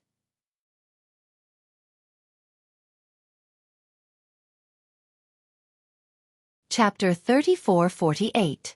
When Xiao Hua opened his eyes again, the nascent soul in his lower dantian had already crawled out from the top of his head. To Xiao Hua's surprise, although he could sense the nascent soul's existence, he couldn't see it with his naked eyes. In other words, his nascent soul was the same as the golden core in his lower dantian. It couldn't be sensed by others and could only be sensed by himself. However, when the invisible nascent soul emerged from the top of Xiao Hua's head, its eyes were far less agile than when it was in the void. Even its limbs were stiff. Its small head turned left and right in a daze, just like an ordinary child's doll. Fellow Taoist. Xiao Hua could naturally sense this situation. He asked with a smile, "Are you not used to it?" "I'll let you know." The nascent soul said softly. "Indeed. This body is like a prison, making I feel very uncomfortable. I don't have the freedom I had before." "Actually," Xiao Hua said with a smile, "the ancients have a good saying. The people in the city look at the beautiful scenery outside the city and think of all kinds of ways to get out. The people outside the city look at the prosperous life in the city and think of all kinds of ways to get in. This city gate is the clash of two different ideas. Fellow Taoist, you have a good life inside. The world is vast, and you can do whatever you want. But here, although there is a lot of vitality, there are also many restrictions. Fellow Taoist, you can't do whatever you want. Fellow Taoist, you have a good life now. This nascent soul is condensed from the spiritual energy of heaven and earth, and I's body is far inferior to it. In the future, you don't have to envy I's freedom anymore." Hee, of course I know this. The nascent soul grinned and stretched its limbs. "I will go and see what's so special about this teleportation array." "Don't!" Xiao Hua turned pale with fright and hurriedly shouted. "Fellow Taoist, you must not act rashly. Not to mention that this nascent soul has just condensed and can't withstand your torment. Even if you can ride the clouds, you can't just walk around. This is a dangerous place in the profound water palace. Who knows what dangers lie inside? If something swallows this nascent soul, or if it is damaged, you and I will cry but have no tears." "All right," the nascent soul said resentfully. "If I can't fly freely, why did fellow Taoist call I out? Isn't it the same as you looking at it? Fellow Taoist, I'm doing all this for you. You've been working hard to refine artifacts, concoct pills, and comprehend cultivation methods. Now that you have a chance to come out for a breather, I thought of you first." "Forget it." The nascent soul waved his hand. "Do you think I don't know what you're thinking? You just want me to see how to set up a teleportation array, and you want me to refine the materials for the array for you. At the very least, I can help you activate the teleportation array." Hee hee, fellow Taoist is wise. When Xiao Hua hears that the nascent soul didn't call himself I, but I instead, he knows that this guy isn't unhappy. He giggles and jumps down from the pile of bluestones. Using a lightness technique, he rushes towards the teleportation formation. Not long after Xiao Hua's figure disappeared, on another pile of bluestones, Xianxia's not very graceful figure quietly appeared. Xianxia's vigorous figure was actually not much inferior to Xiao Hua's. Looking at Xiao Hua's back that was like a pellet, Xianxia's face revealed a very surprised expression. She muttered to herself in an embarrassed and angry voice. Which family does this little monk belong to? Why haven't I seen him before? I don't think I've seen this kind of lightness technique before either. After speaking, Xian no longer chased after Xiao Hua. Instead, like a butterfly fluttering in the wind, she descended from the pile of bluestones and headed in another direction. Fellow Taoist. Xiao Hua didn't see Xian, but the nascent soul above his head did. He reminded in a low voice, "Your little tail was peeping at you from behind just now. Be careful." And whatever. Xiao Hua slightly tilted his head. It's unknown whether he saw or not, but he said with a smile, "After leaving this profound water palace, I will return to the hidden immortal continent. I will no longer be some little monk Ti-Poo. Who cares who she is? She can do whatever she wants. Ai, you should know that women are very troublesome." The nascent soul sighed in a very mature and prudent manner. Xiao Hua was dumbfounded. He probed, "Fellow Taoist, how did you know?" Haha. The nascent soul laughed loudly. He used his hand to hit Xiao Hua's head and shouted, "You know. I naturally know." Humph. Xiao Hua heard this and his face immediately turned green. "Fellow Taoist is angry?" The nascent soul laughed. "Fellow Taoist is I is fellow Taoist. How can it be the same?" Xiao Hua muttered. However, he had to admit that the nascent soul was right. Fellow Taoist. Just when Xiao Hua was somewhat distracted, the nascent soul cried out, "Quickly look over there." Following the nascent soul's voice, Xiao Hua naturally looked to his right in front of him without the nascent soul's finger. The empty space, which was about 1,000 feet in size, was in a complete mess. The originally orderly piles of bluestone were now scattered on the ground. The huge bluestone had also been smashed, and pieces of it the size of a fist were scattered all over the place. Xiao Hua's face was somewhat gloomy. He only took a rough look and asked, "How long will it take to refine these materials?" The nascent soul didn't answer Xiao Hua's question. Instead he asked, "Fellow Taoist, even if this place is intact and the entire teleportation formation is intact, are you sure you can activate it?" "Why not?" Xiao Hua asked curiously. "Don't tell me you really don't know?" The nascent soul asked again. "Ayo." Xiao Hua patted his head and bitterly smiled. "I forgot. I don't have enough spirit stones." Of course, activating such a large teleportation formation not only required Xiao Hua's magic power, but also spirit stones. Xiao Hua frequently bid at the auction in the Copper Pillar Nation, looking rather arrogant. However, he relied on spirit herbs. In fact, Xiao Hua had left most of his spirit stones in the Myriad Thunder Valley when he left the Imperial Thunder Sect. He didn't have many spirit stones on hand. However, when he arrived at the Profound Water Palace, he could only rely on spirit stones. He didn't have any spirit herbs left. "Does that little girl have any spirit stones?" the nascent soul asked. "Let's take a look first." Xiao Hua said dejectedly, "If you and I can repair this teleportation formation, it won't be too late to find her." And the nascent soul didn't say anything else. Xiao Hua wasn't just looking around aimlessly. He ran deeper into the teleportation formation's core while studying the real teleportation formation with the nascent soul. He compared what he saw with his own comprehension. Therefore, his speed was quite fast at first, but towards the end, he became slower and slower. It wasn't until an hour later that he arrived at the center of the teleportation formation. An empty space that was several hundred feet wide. To Xiao Hua's disappointment, this place was also a mess. Fist-sized fragments could be seen everywhere. Obviously, this teleportation formation couldn't be used at all. "Fellow Taoist, you and I can now lay down the teleportation formation." We can also refine the materials used for the teleportation formation. How long do you think it will take to repair this formation? Xiaohua looked at the ground and asked in a low voice. The nascent soul smiled. Do you still need I to answer? You already have the answer in your heart. Forget it, Xiaohua almost cried. He waved his hand and said, looks like our luck isn't good. Not to mention that we don't have any spirit stones. Just repairing this teleportation formation is far away. Let's go and ask Benefactor Xian if she has any spirit stones. If she doesn't, we have to find another way out. After saying that, Xiaohua turned around and was about to leave. Don't go! The nascent soul was anxious. Although these materials are already broken, they are all rare materials. As long as we refine them a little, they can be used again. How can you ignore them? Hee, that's true. Xiaohua laughed. His nascent soul was the same as him, greedy for money. When it saw a little bit of advantage, it would take advantage of it. Moreover, was the advantage in front of him small? Xiaohua released his mind and stored these fragments into the space. The nascent soul above his head suggested again. Fellow Taoist, in my opinion, you should go and ask Benefactor Xin. If she doesn't have any spirit stones, we can just move the entire teleportation formation away. Xiaohua's eyes lit up. He clapped his hands and said, that's exactly what I want. It's decided then.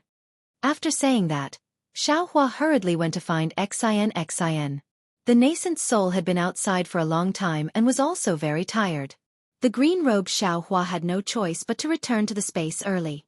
Little monk, did you find anything? Xian had already returned to the blue stone of the teleportation formation. Seeing Xiaohua using his lightness skill, her expression didn't change at all, as if she didn't see him at all. Xiaohua flew into the sky and also landed on the blue stone. He shook his head and said, I found something, but I'm afraid Benefactor will be disappointed. What did you find? Xian asked with interest. Xiaohua didn't have the patience to beat around the bush with her and asked directly, let's not talk about what we found first. Benefactor, do you have any top-grade spirit stones in your Chenkuan bag? Yes. Xian nodded. How many? Xiaohua was delighted and hurriedly asked. There should be more than 1,000. Xian said in a low voice. Then she looked in front and asked, could this be a Taoist sex teleportation formation? It needs spirit stones to activate? Sigh, Xiaohua sighed and nodded. Benefactor Xian is right. This is a Taoist sex teleportation formation. If there are no accidents, it should lead to the outside of the profound water palace. However, this teleportation formation is now damaged. Moreover, you and I don't have enough spirit stones, so this teleportation formation is no different from not existing. Little monk, you have good eyesight. You actually know about teleportation formations. Xian mocked.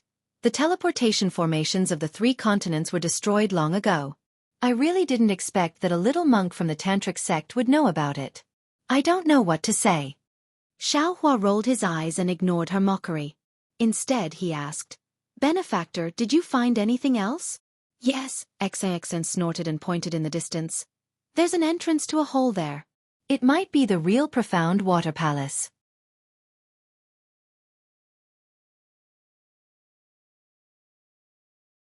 Chapter 34-49. Oh, okay. Xiaohua glanced at her and nodded. Benefactress, please wait for a moment. This little monk will go with you in a while. And in a while? Why? Xian frowned. Are you still going to plunder the spirit herbs? You still haven't finished after such a long time? Haha, of course not. Xiaohua laughed and jumped down from the bluestone. He walked to the pile of bluestones and hugged a bluestone, shouting, Rise! Rumble! The boulder let out a rumbling sound and disappeared in Xiaohua's hands. Xian, who was not far away, was dumbstruck. What are you doing? What can this little monk do? Xiaohua smiled. These bluestones are all trash. This little monk's small temple in the snowy mountain has been in disrepair for a long time and needs to be repaired. This little monk sees that these bluestones are not bad, so I might as well take them away. It can be considered recycling trash. You. Xian raised her hand and pointed at Xiao Hua. She had never seen a monk as stingy and greedy as Xiao Hua. After saying "you" a few times, she weakly said, "Can't you buy some stones and the like near the Great Snow Mountain?" Cough cough.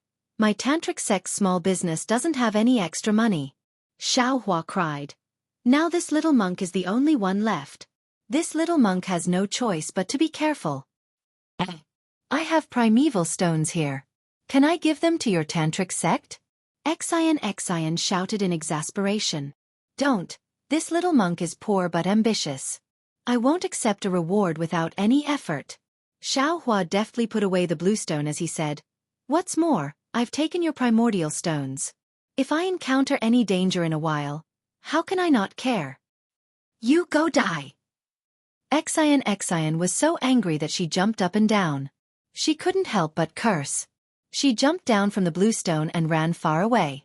Xian only stopped in front of a 10-zhang tall building. Her qi and blood slowly calmed down. Only now did Xian think, what's wrong with me? This little monk clearly had the intention to take away the transportation array. Why can't I see it? Does his temple need some big blue stones? Even if you want blue stones, don't you have plenty of them in the Great Snow Mountain? Xian was a little stunned. She looked at the indistinct transportation array in the distance, then looked at the 10-zhang tall tower not far away. She suddenly felt a little cold, and couldn't help but tighten her palace dress. An inexplicable regret rose from the bottom of her heart. She raised her head again, and looked at the distant sky, her gaze a little lonely. After a full 2 hours, Xiao Hua, who was beaming with joy, walked over with quick steps from afar. From afar, he said with a smile, I've made benefactress wait for a long time, I'm truly sorry, truly sorry. Nothing. At this moment, Xian had already regained her cold demeanor. She said faintly, This one congratulates the little monk Tip on returning with a rewarding journey. Xiao Hua hastily put his palms together and said with a smile, After the small temple is repaired, Xiao Seng will definitely invite New Tanyue and Ci Hui Shixiang to come to the small temple and have some spiritual fruits and spiritual tea. Oh, that's right. There's a pool in the small temple. Not only is the scenery beautiful, but the water in the pool is also scalding hot. If Tanyu is willing to do me the honor. How about? At this point, Xiao Hua felt somewhat embarrassed. What's with the pool? Why did I invite her in front of Xian? What's the meaning of this? Fortunately, Xian acted as if she didn't hear him. She waved her hand and said, Let's talk about this after we leave the profound water palace. Xiao Hua hastily shrunk his neck and said with a smile, Yes, Xiao Seng understands. The balcony in front of them was very strange. It looked as if it extended out from the palace. However, the other end of the balcony was covered by the blue light of the sky. It was as if there was an extra section that appeared out of thin air. What was special was that other than the white jade stairs in front of Xian, there was also a building above the stairs that looked like a corridor. In the middle of the building, there was a rather large bulge that looked a little out of place. However, no one would dare to underestimate any strange place in the dangerous profound water palace. As soon as Xiao Hua set foot on the steps, he had already felt somewhat uneasy. He had a feeling that there would be some trouble inside the balcony. New Tanyue. Xiao Hua couldn't help but whisper. Is there no other entrance besides this balcony nearby? If there is, Xiao Seng can go look for it himself. Xian didn't turn her head. She said coldly, When Xiao Seng found this place with great difficulty, some people were still filling their pockets. Do you think some people have the right to ask where to go? Hee, of course not. Xiao Hua said vehemently. This is all thanks to Xian Tanyue. Who dares to say no? Humph. Xian didn't expect Xiao Hua to answer like this. She snorted coldly and said no more. However, after Xiao Hua took a few more steps, he thought of something and hurriedly whispered, By the way, Xiao Sang has made a strange discovery. Would New Tanyue like to hear it? If Xiao Hua had only said that he had a question, or if he had something to say, Xian might have blocked him with a sentence, not allowing Xiao Hua to speak. However, Xiao Hua said that it was a strange discovery. Xian couldn't help but say, Let's hear it. Did Xian Tanyue notice it?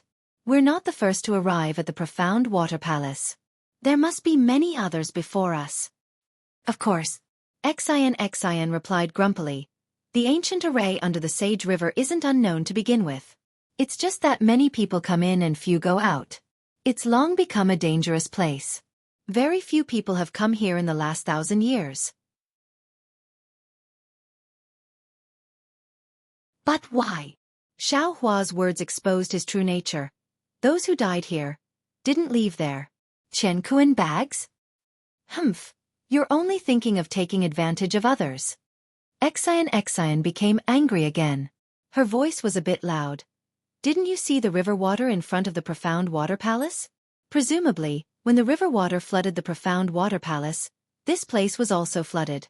Even if some people died here, their corpses were washed into the Sage River by the river water. If you want to find them, you can go to the bottom of the river to look. That Xiao Seng was just saying that it was strange. Xiao Hua muttered, "Why are you so angry?"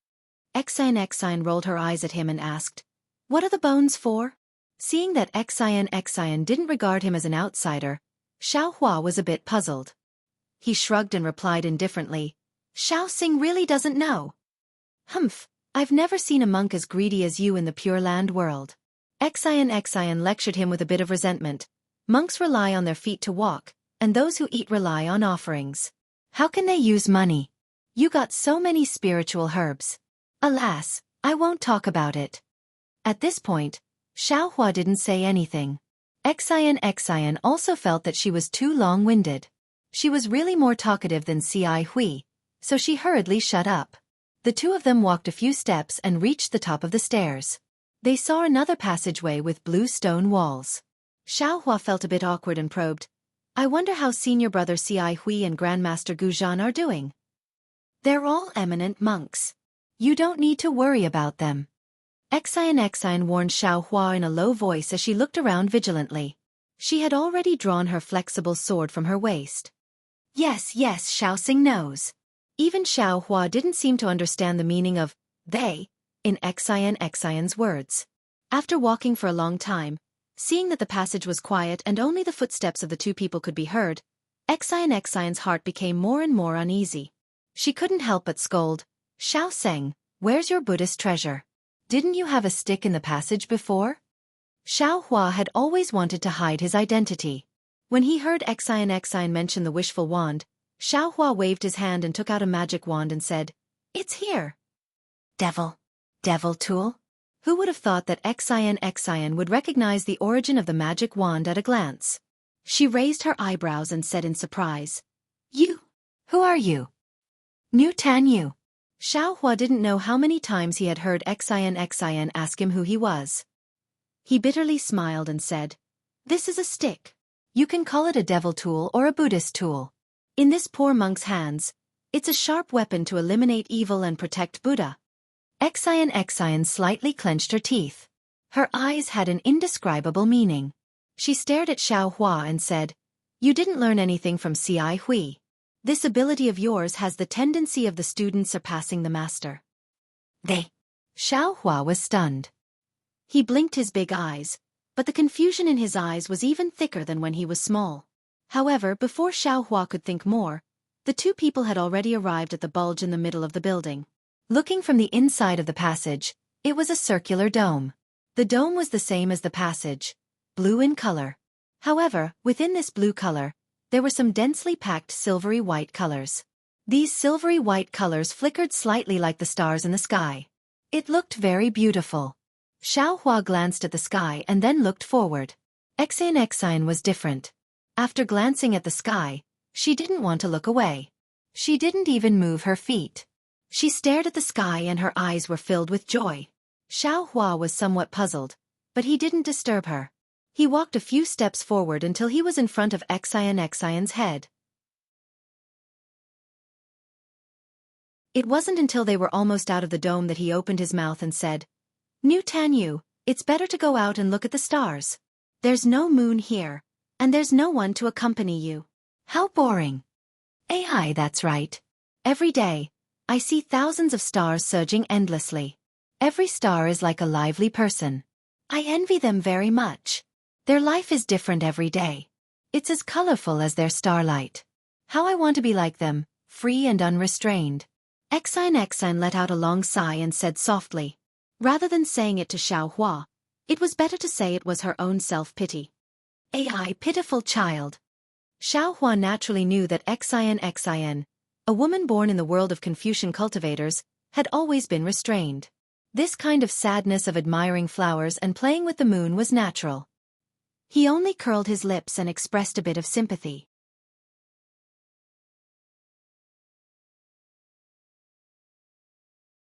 Chapter 3450.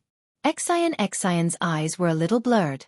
She vaguely felt that the stars were moving slowly, but she did not care. However, after a while, Xian suddenly woke up and hurriedly looked again. Sure enough, the thousands of silver dots were moving. Xian was stunned for a moment, but the faces of the silver dots were vaguely visible. They were strange insects flashing with silver brilliance. The strange insect was the size of a fist, and its whole body was flat like a gourd. The front half was a head, and the back half was a body. The head was the same size as the body, and there were two 2-inch-long wings on the body. On the head of the strange insect, there were long fangs, and the fangs were shining with a pale golden brilliance. The two big eyes that took up half of the head did not have pupils, and were like black skin.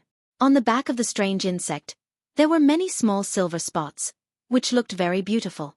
As the strange insect flew closer, the loud buzzing sound was also heard. Xian's eyes flashed with a golden light, and she immediately cried out, "Little monk, let's retreat quickly. This is the elemental devouring insect." Xiaohua naturally also heard the strange insect's buzzing sound. His heart trembled, and he hastily retreated to Xian's side. In the span of a few breaths, the so-called elemental eating insect had already landed about 30 meters above Xian's head. Spirit-devouring insect?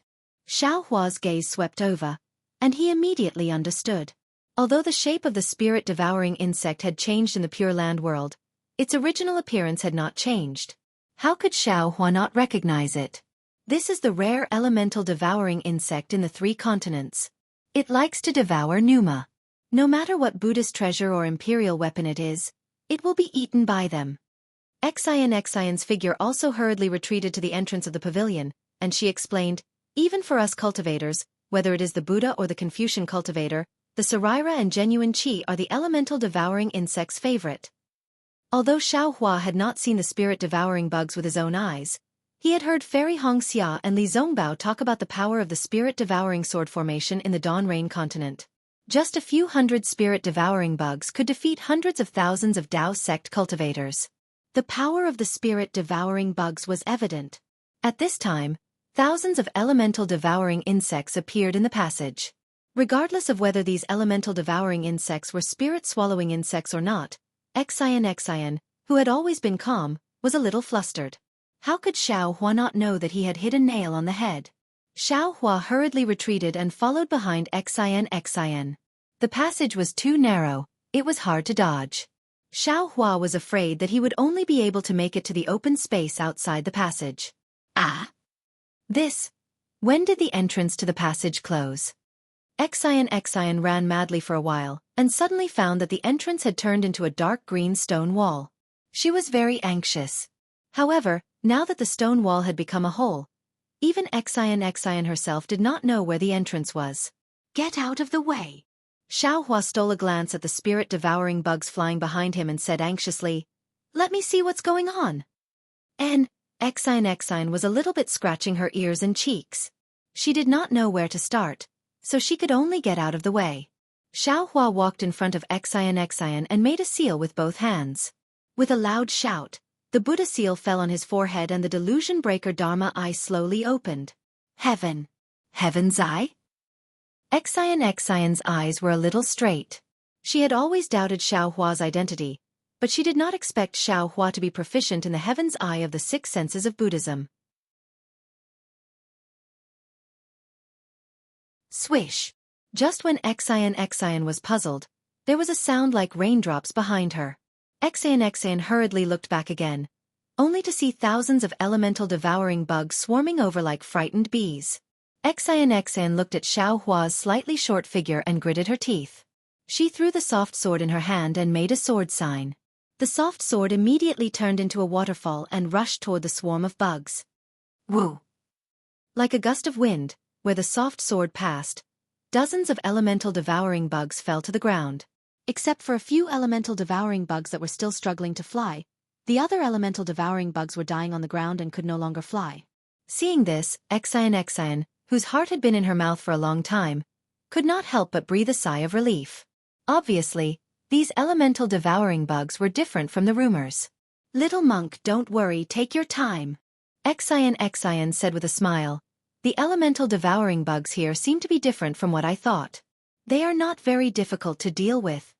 At this moment, Xiaohua didn't have the time to pay attention to Xian's words. In his eyes, there was a vast ocean of blue. Within this ocean of blue, there were many runes flowing like water. From time to time, these runes would collide with each other and unexpectedly produce an even stronger brilliance. Within this brilliance, new runes would appear. What kind of Dharma array is this? It can actually move and change on its own?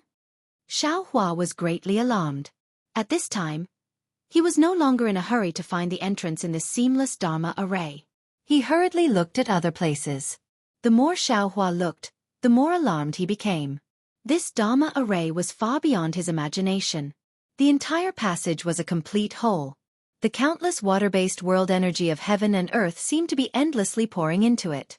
As the world energy flowed, the runes of the entire passage's Dharma array also changed. Xiaohua's previous method of inserting the jade talisman into the Dharma array to break the Dharma array could not be used here. Moreover, when faced with such a strange Dharma array, Xiaohua had no confidence in finding the flaw of the Dharma array. Damn it, it really is an ancient Dharma array. Xiaohua was completely convinced. He now understood what it meant by, "There is always someone better than you" meant. This profound water palace was built under the Saint River. The world energy of heaven and earth in the entire Saint River can be used by the profound water palace. If I can't find the flaw of the Dharma array and forcefully break it, it's tantamount to going against the entire Saint River. Clang! Just as Xiaohua was deep in thought, another golden sound came from behind him, resounding through the entire passage. Xiaohua knew that Xian had activated her sword. However, since Xian didn't say anything, he didn't turn around either. He activated his Dharma Eye again, and a faint silver-white beam of light shot out from his Dharma Eye. It shot straight into the jade-green light. Since Xian did not speak, Xiaohua thought that she was fine and could resist the spirit-swallowing bugs. However, at this time, Xian really had an unspeakable suffering. In just one wave, Xian's flexible sword had cut down dozens of elemental devouring insects. However, when she waved the flexible sword a second time, although the ribbon had swept away many elemental devouring insects, it was also surrounded by elemental devouring insects. Just as the legend said, elemental devouring insects love to control weapons and Buddhist weapons. Hundreds of elemental devouring insects swarmed onto the ribbon. Waves of rustling sounds like silkworms swallowing mulberry leaves could be heard. The golden brilliance on the flexible sword became increasingly faint. Xian didn't dare to be negligent, and hurriedly urged her true chi. Thousands of sword lights appeared on the ribbon, and although these sword lights killed many of the elemental eating insects, it also attracted even more elemental eating insects. Without waiting for Xian to urge her true chi again, the brilliance of the ribbon was destroyed, and a tattered broken soft sword appeared in the air. Even though it was so tattered, many elemental eating bugs still fell on it. These elemental eating bugs seemed to have seen delicious food. They even disregarded their lives and ate it bite by bite. Seeing this, Xian did not dare to be careless. She hurriedly cut off her connection with the soft sword and quickly retracted her genuine chi. Pata! The soft sword fell to the ground. Many elemental eating bugs also swarmed down. Ah! Xian's gaze was somewhat regretful as she looked at the soft sword. This soft sword had been with her for many years. In her heart, she was quite reluctant to part with it. However, when her gaze fell, she could not help but be shocked. She saw that on the ground, besides the broken sword, there were also a few struggling elemental eating bugs scattered around the broken sword. The elemental eating bugs that were killed by Xian earlier had disappeared without a trace. Xian was shocked. Hundreds of elemental eating bugs swarmed towards Xian. Xian could now clearly see the fangs of the closest elemental eating bug. Xian hurriedly stretched out her hand and was about to pull out the golden hairpin from her hairbun. However, after her hand touched the golden hairpin, she hesitated slightly and moved her hand away. Then she patted the top of her head. Kang! It was the sound of a golden chime that Xiaohua heard. A mouthful of golden genuine qi spurted out from the top of Xian's head. That golden genuine qi was like the flying phoenix's golden sword. Following the spurting of the golden genuine qi, Xian's body gradually changed. Her previously white skin now turned pale gold. A thumb-sized imprint of a flying sword appeared between her eyebrows. Xian's face showed unswerving determination. The golden color in her eyes became more and more intense. Her hand formed a sword sign and she shouted, "Go!" The flying sword flapped its wings. Strands of sword light turned into small swords and flew towards the elemental eating bugs. Rumble! Contrary to Xian's expectations, when the flying sword rushed into the swarm of bugs, it actually sounded like rolling thunder. The entire passageway shook along with it. However, looking at the elemental eating bugs' corpses that were denser than raindrops, Xian's heart couldn't relax no matter what. Because this huge rumbling sound was clearly her contending against the entire passageway's restriction. It wasn't just the elemental eating bugs. Right at this moment, Xiaohua also discovered the abnormality of the passageway's restriction. All the talisman characters in his Transcendence Eye were like a rising tide rushing towards one place. This surge even set off waves of talisman characters. The silver-white brilliance in Xiaohua's Transcendence Eye was originally on the verge of being scattered by the jade tide. Now, it was even more inferior. Surprised, Xiaohua unconsciously looked towards Xian. He saw a golden whirlpool that looked like a sea of swords fiercely rotating not far away. A strand of golden thread rushed out from this whirlpool. One end of the golden thread was in the shape of a huge flying phoenix. Surrounding the flying phoenix were densely packed small dots. These small dots were dark green in color. However, on top of this dark green, there were also strands or bits of silver white.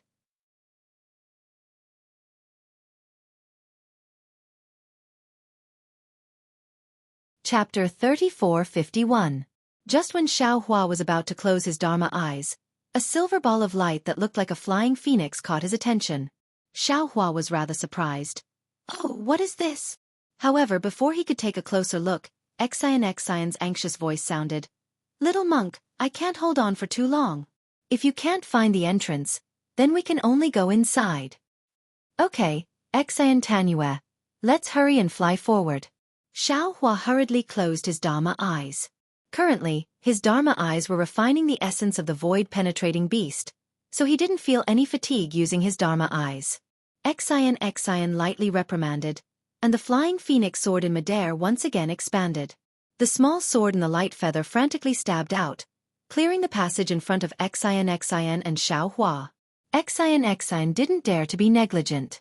She waved her hand and said, "Let's go." Her figure floated up first. She was actually also using the light body technique. Xiaohua understood that Xian was afraid of attracting the attention of the elemental eating insects and didn't dare to let her true qi leak out. That was why she used the light body technique.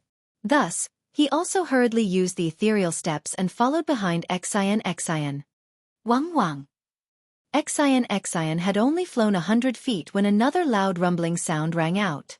A group of elemental devouring insects that were even larger than the previous one flew out from the restriction of the passageway and pounced towards Xian and Xiaohua. "Kill!" Xian sneered.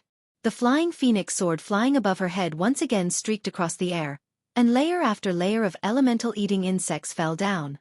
However, Xian clearly saw that the number of elemental eating insects killed by this sword was 40% less than before. If Xian could see it, how could Xiaohua not know? Xian, these elemental eating insects seem to be related to the formation. It's not easy for us to tangle with them. Let's leave. Xiaohua whispered. Xian opened her mouth. Her voice was like a golden chime, very cold. "Only you know. Do you think I can't see it? If you don't speak, I won't know if you're mute. Hurry up and run." Xiaohua shrunk his neck. He didn't know why Xian was so cold. The ethereal steps under his feet sped up again. Xiaohua and Xian's wish was beautiful, but the elemental eating insects became more and more powerful. In the end, half of Xian's gold origin flying sword was actually eaten by elemental eating insects. A pitiful flying phoenix weakly struggled in midair. Damn it! Xian roared, and the flying phoenix let out a long cry. The cry was so loud that it sounded like it was crying blood, as if it was about to undergo nirvana. Upon seeing this, Xiaohua exclaimed in shock. Xianxia, what are you doing? As he spoke, the green light between his eyebrows shone brightly. Numerous green seal characters that Xian did not understand appeared like a swarm of bees, and layers of lightning appeared in the air. However, before the lightning completely appeared, all the element-eating insects in the passage immediately went berserk. Each and every one of them was more excited than if they had eaten spirit herbs, and they rushed towards Xiaohua and Xian. Boom! The golden phoenix condensed into a slender flying sword, and suddenly streaked across the air, killing dozens of elemental insects, and then turned into fireflies and disappeared. Xian's faint voice sounded. Of course it's to kill the elemental devouring bugs. What do you think I'm going to do? Ouch! Before Xian could finish, Xian suddenly covered her head with her hands and screamed in pain. As for Xiaohua, his entire Naiwen Gong was also splashing with golden light. The elemental insects actually launched a divine ability similar to Soul Stab under Xiaohua's lightning and thunder technique. Xiaohua is alarmed and hastily withdraws the green light from between his eyebrows. Sure enough, the green light disappears and the lightning disappears. The group of elemental eating insects return to their orderly state.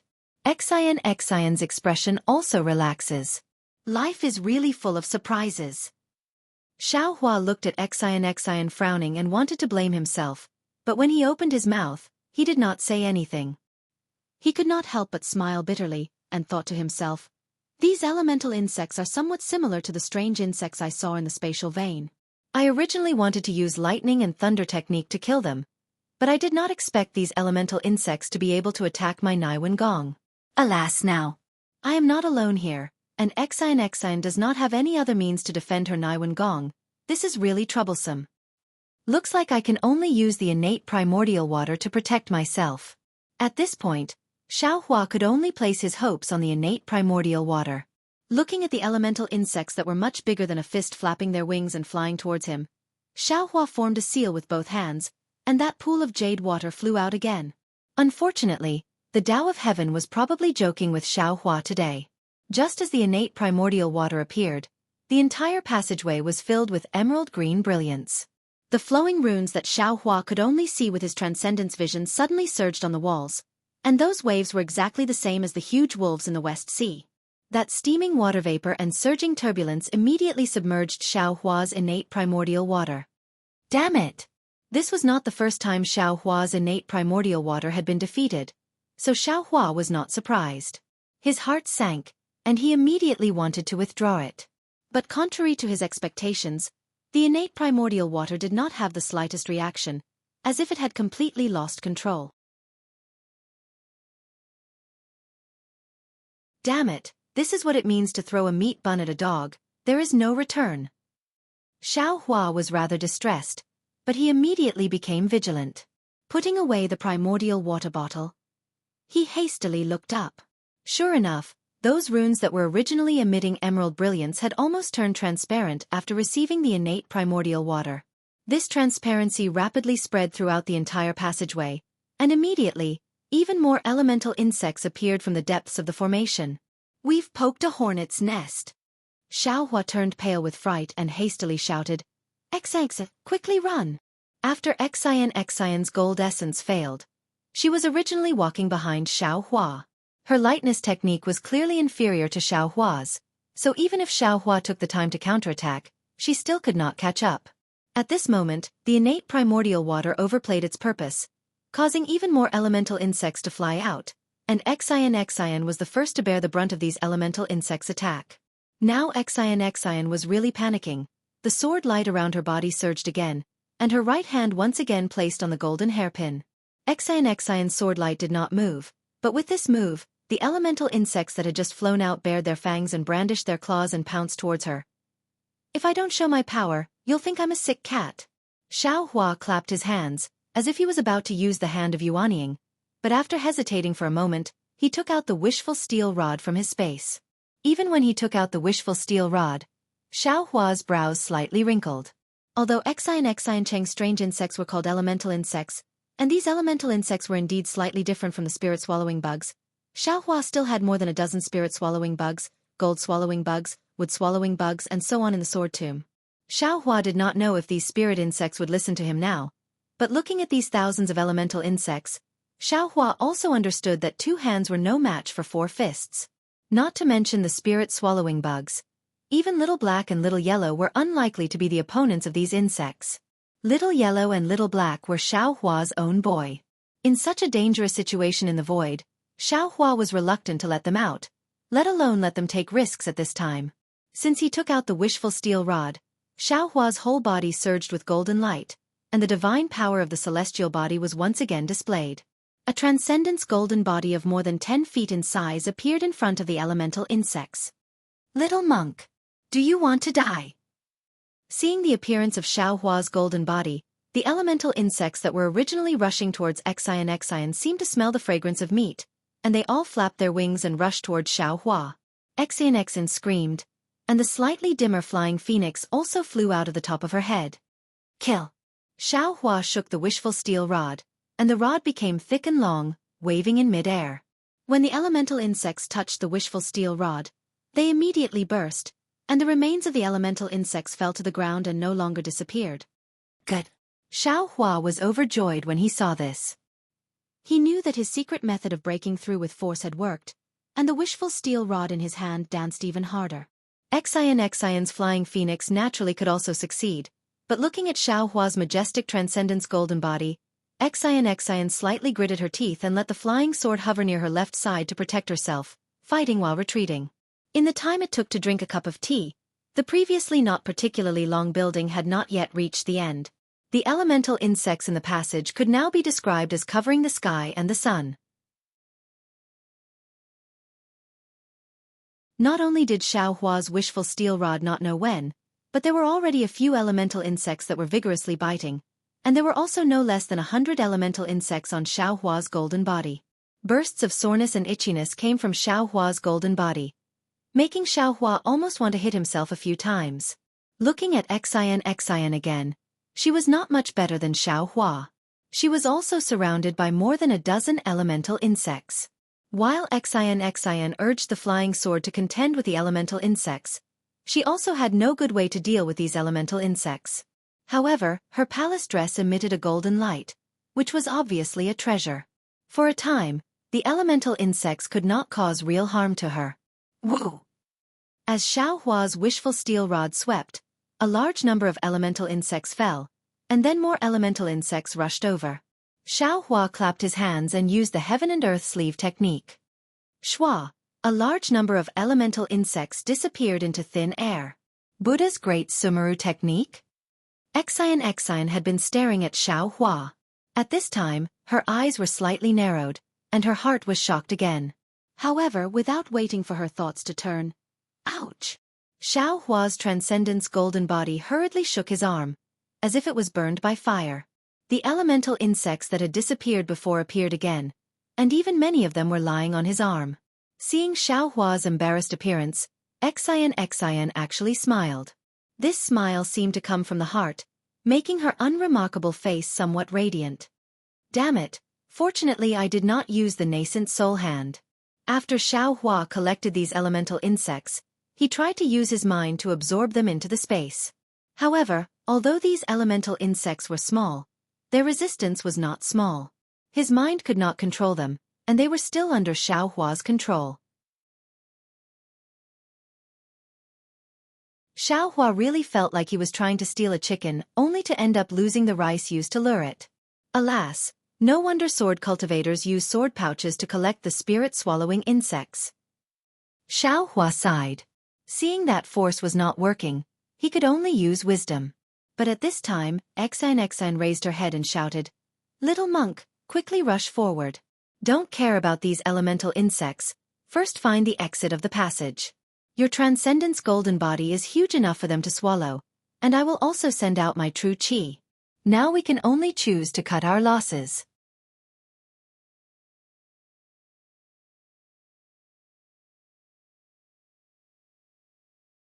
Chapter 3452. Xianxia's suggestion wasn't wrong. At such a crucial moment, it was probably the wisest choice. However, Xianxia didn't know that Xihui and Guzhan had also done the same in order to charge out of the encirclement of the many elemental-eating insects. Jie. Xiaohua laughed. Benefactor Xi, you see, this little monk will give it a plan to kill it. Let's see how many elemental-eating insects can run rampant in front of me. Oh, this little monk. While speaking, Xiaohua waved his hand and took out the sword pouch. While waving the wishful rod, he opened his mouth and hit the sword pouch with a few sword qi. The sword pouch grew bigger and bigger under the sword qi. In particular, in the wishful rod, a dozen spirit-swallowing insects that were much smaller than the elemental-eating insects were also released by Xiaohua. Xiaohua's intention of releasing these insects was not to let them fight with the elemental-eating insects, but to let them do the business of fishing and lure the elemental-eating insects into the sword pouch. However, to Xiaohua's surprise, as soon as the spirit-swallowing insects landed in the air, all the elemental-eating insects calmed down.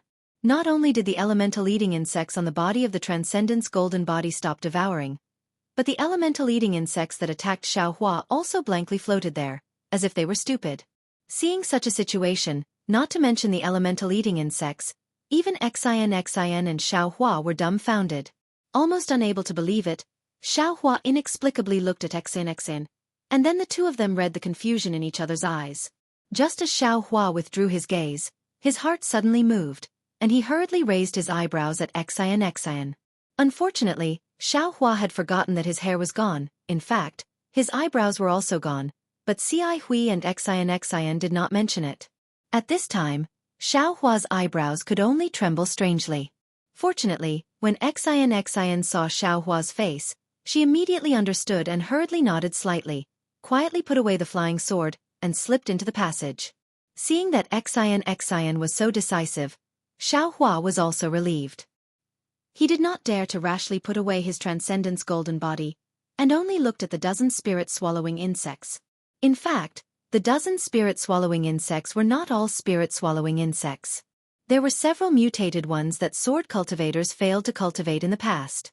However, now these spirit-swallowing insects flew in the air, facing tens of thousands of elemental-eating insects, as if there were no insects. Yes, these spirit-swallowing bugs seemed to have been separated into yin and yang in the space. Xiaohua's eyes fell on the golden threads on the back of the spirit-swallowing bugs, and he suddenly realized something. Since the superpower centipede can become smart, the spirit-swallowing bugs won't be worse than the superpower centipede, right? Wang wang. At this moment, another wave of noise came from the depths of the stone wall. A silvery white ball flew out from the green ball. It was an elemental-eating insect that was 10 times larger than an ordinary elemental-eating insect. Could it be? This is the elemental-devouring insect king? Xiaohua narrowed his eyes, looking at the elemental-devouring insect and guessed. Jie. The sound of sharp teeth biting glass came out from the energy-eating bug king's mouth. Instantly, the entire energy-eating bug king squirmed as if it had issued an order. At the same time, Xiaohua's Naiwen palace was also flickering with a golden light. Clearly, the essence-eating insect king's command had the effect of a soul stab. Xiaohua was slightly startled and looked at the elemental-eating insects. Out of Xiaohua's expectation, these elemental-devouring insects only moved half a foot forward and then stopped, as if they were afraid of Xiaohua's dozens of spirit-swallowing insects. Hum! The elemental-eating bug king's wings suddenly emitted a strong sound and pounced on the nearest elemental-eating bug. With a few crunching sounds, the elemental-eating bug was bitten into pieces by the elemental-eating bug king and swallowed into its stomach. The other elemental-eating bugs retreated in fear, but they didn't dare to attack the spirit-swallowing bugs. The elemental-eating bug king hovered in the air for a while and seemed to be helpless. It flapped its wings and rushed to the spirit-swallowing bugs alone. Good. Xiaohua praised in his heart. The wishful staff in his hand trembled slightly. He understood that as long as he killed the elemental-eating insect king, these elemental-eating insects would collapse and he would be able to safely pass through this damn passage with Xianxia. Before Xiaohua could raise his wishful staff, more than a dozen spirit-swallowing bugs, which were much smaller than the elemental-devouring bugs, flew up in the air. Then, 9 of them flew up in groups of 3, while the others went to the left and right. They were divided into different levels and attacked the elemental-devouring bug king from the side. Is this still an insect? Xiaohua saw this and his eyes widened. An incredible feeling came from the bottom of his heart. The wishful staff in his hand stopped. He knew that if these dozens of spirit-swallowing bugs killed the elemental-eating bug king, these dozens of spirit-swallowing bugs would be the king of the entire elemental-eating bug king. If he forced the wishful staff, these spirit-swallowing bugs may not be able to convince the masses. Kacha. Kacha. A series of chaotic noises came from midair, and Xiaohua became more and more dumbstruck. The elemental-eating bug king was huge and its teeth were sharp. Although there were more than a dozen spirit-swallowing bugs, they were obviously not its opponent. However, these dozens of spirit-swallowing bugs attacked the energy-eating bug king from all sides at the same time. Once the energy-eating bug king heard a spirit-swallowing bug, this spirit-swallowing bug would immediately dodge, and another spirit-swallowing bug would take its place. Thus, the energy-eating bug king still maintained an impenetrable formation. Ordinary people would find it difficult to fight against 4 hands with 2 fists, let alone the spirit-swallowing bugs with sharp teeth. In just a few minutes, a long whisker of the elemental-eating bug king was bitten off by a spirit-swallowing bug. Kacha! The elemental-eating bug king issued an order again, and the nearby elemental-eating bugs began to squirm. The 3 spirit-swallowing bugs that were flying around the periphery immediately flew out of the battle group and swaggered around the elemental-eating bugs. Sure enough, the restless elemental-eating bugs immediately calmed down. Seeing this, these spirit-swallowing bugs hurriedly rushed into the battle group again. Interesting. Xiaohua found it funny.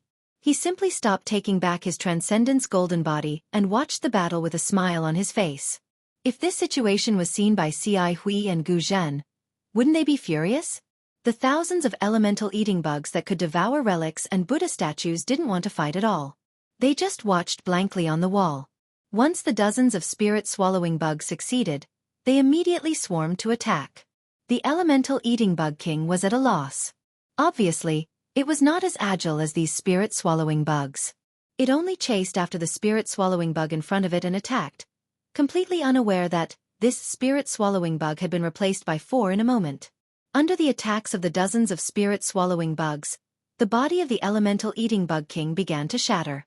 Ka! The elemental-eating bug king opened its mouth to cry for help. This time, the elemental-eating bugs didn't have the slightest intention to move. At first, Xiaohua thought that the elemental-eating bug king couldn't command these elemental-eating bugs. But when he saw the elemental-eating bug king's cry and the green brilliance on the walls of the passage rising and falling from time to time, he suddenly realized that the elemental-eating bug king was activating the magic formation of the passage. The reason why the magic formation of the passage didn't attack like the elemental-eating bug king was that the magic formation couldn't distinguish whether the fight between the spirit-swallowing bugs and the elemental-eating bug king was a fight for the throne or an invasion. Now that he understood, Xiaohua felt a little lucky. If he joined in, he might not be able to kill the elemental-eating bug king with one blow, but those elemental-eating bugs would definitely attack him, and even the magic formation of the passage would be triggered. Wouldn't his advantage of releasing the spirit-swallowing bugs be exhausted? Seeing that its cry for help didn't work, the elemental-eating bug king became more terrified.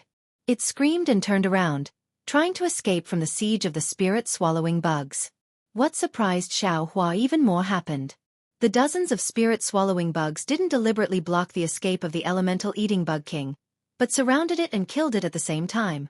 Seeing that there was always a chance to escape, the elemental-eating bug king only wanted to escape, but it neglected its attack. Then, after just a few dozen meters, half of its body was swallowed by the spirit-swallowing bugs. Buzz! Seeing that the elemental-eating bug king was about to fall to the ground, the dozens of spirit-swallowing bugs rushed up and instantly showed ferocious expressions. With a kacha-kacha sound, the spirit-swallowing bugs devoured the elemental-eating bug king completely.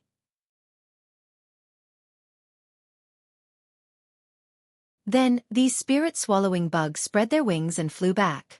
They circled around Xiaohua's transcendence golden body several times, and then flew towards the thousands of elemental eating bugs. Damn it, are they greeting me? Xiaohua didn't dare to release the spirit-swallowing bugs before, not only because he was afraid that the dozens of spirit-swallowing bugs couldn't defeat the thousands of elemental eating bugs, but also because he couldn't control them. Now, these spirit-swallowing bugs actually showed off in front of him. How could he not know that these spirit-swallowing bugs were really psychic? After cursing with a smile, he opened the sword pouch. As expected, the dozens of spirit-swallowing bugs flew to different places. With their wings buzzing and mouths clanging, a spirit-swallowing bug led a team of elemental eating bugs into the sword pouch. Seeing the dozens of teams of elemental eating bugs flying into the sword pouch in a uniform manner, Xiaohua couldn't stop smiling. These are thousands of elemental eating bugs. As long as I take them out of the mysterious water palace, damn it, who dares to go against me? As long as I'm not happy, I'll release them. Not to mention devouring them, I'll scare you to death. When the elemental eating bugs in the passage completely disappeared, Xiaohua immediately put away the sword pouch. As expected, in a moment, dozens of spirit-swallowing bugs flew out again and swayed in front of Xiaohua. Good boys. Xiaohua put away his transcendence golden body. With a wave of his hand, he took out some spiritual herbs and handed them to the spirit-swallowing bugs. The dozens of spirit-swallowing bugs rushed forward and devoured the spiritual herbs in a few breaths.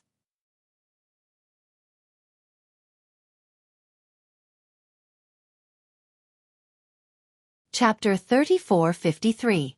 Go. If you're so obedient in the future, I'll treat you all the same. With that, Xiaohua waved his hand again and threw a lot of spiritual herbs into the sword pouch. The spirit-swallowing bugs danced in front of Xiaohua for a while before falling into the sword pouch. Ha ha ha, it's really interesting. These bugs are so fun. Xiaohua put away the sword pouch, looked at Xianxia who had disappeared in the distance, and ran forward in high spirits. When he saw Xianxia, it was already a while later. Xianxia, who had reached the end of the passage, was now urging the flying sword to attack the restriction formation of the passage. Moreover, there was already light leaking in from the passage. Seeing that Xiaohua was safe, Xianxia's face showed ecstasy at first, but then her pale golden face turned cold again. She asked faintly, "Little monk, you're really amazing. I tried my best to break through the formation again, but you easily got rid of tens of thousands of elemental devouring bugs. I really can't think of any ancient temple in the Pure Land world that has such a powerful monk like you." Xiaohua shrugged and said with a smile, "Since you don't know, don't think too much. The important thing is that you and I are both still alive. This seems to be the most important thing, right?" Humph. Xianxia put away the flying sword and pointed to the place where the light came in. "This is the exit of the passage. Don't you have a magic wand? Don't make me waste my energy." Well said, well said. Xiaohua smiled and took out the wishful steel staff from his sleeve. With a loud shout, he hit the light with the head of the staff. With a rumbling sound, like the sound of a wall collapsing, a 3-meter-long triangle appeared. Xiaohua and Xianxia entered the same corridor as Xianhui and Guzhan, but as Sky Dragon said, one was the Palace of Eternal Life, and the other was the Palace of Mysterious Water. Unfortunately, Xiaohua and Xianxia did not know that they were not Xianhui, and the Palace of Mysterious Water did not have ancient Buddha-Tsili, so they did not have Xianhui's perception and could only walk blindly in the corridor. Xiaohua was very self-aware. As soon as he entered the corridor, he said with a smile, "Xiantanue, this little monk has always been directionally challenged. Not to mention inside the hall, even in the wilderness, I can't find my way. Therefore, I will leave the matter of finding the exit to Tan Yu. This little monk will only stand guard behind Tan Yu. Protector." Xianxia glanced at Xiaohua. She seemed to have thought of something. She raised her head and looked at the incomparably huge tunnel. Frowning, she said, "I wonder how Grandmaster Guzhan and fellow Immortal Xianhui are doing? Will they be able to obtain the ancient Buddha blessing?" However, as she spoke, a trace of worry appeared on Xianxia's face. It was clear that the dangers in these places were beyond her expectations. If not for Xiaohua by her side, it was almost impossible for her to come out of the 2 passages, let alone reach this place. She wasn't sure about Guzhan's strength, but she knew about Xianhui. If things went as she expected, The possibility of Ci Hui and Gu Zhen dying was very high. As if he knew what Xian was thinking, Xiaohua squeezed out a smile and comforted her. Xintanyu, don't worry. Our Buddhist protectors all have their own secret techniques and divine abilities. Didn't you see? Earlier, this little monk relied on the golden Buddha statue to overcome the tribulation. Grandmaster Gu Zhen's Buddhist attainments are much higher than this little monk's. They'll definitely be able to arrive at the Darkwater Palace and obtain the ancient Buddha blessing. When he spoke up to this point, Xiaohua glanced at the passageways in the surroundings and intentionally changed the topic.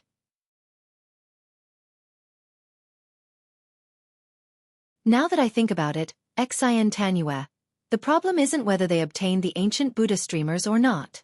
The problem is whether there are ancient Buddha streamers at the place they went to, or in other words, whether there are any within the Darkwater Palace. If the contents of Mo Yuntong's book are nonsense, then they probably won't be able to find it even if they risk their lives. You're the one who's talking nonsense. Xian was anxious. Would I dare tell Grandmaster Gu Zhen if I wasn't confident? Not to mention that Mo Yuntong is. When she spoke up to hear, Xian seemed to have realized something, and she glanced at Xiaohua and said, Humph. Don't even think about Mo Yuntong's origins. Most of the dangers we encountered earlier were recorded in Mo Yuntong's book. I'm afraid she hasn't obtained the rest. If she hasn't obtained it, then how would she know that there are ancient Buddha blessings in the Darkwater Palace? Xiaohua retorted sarcastically.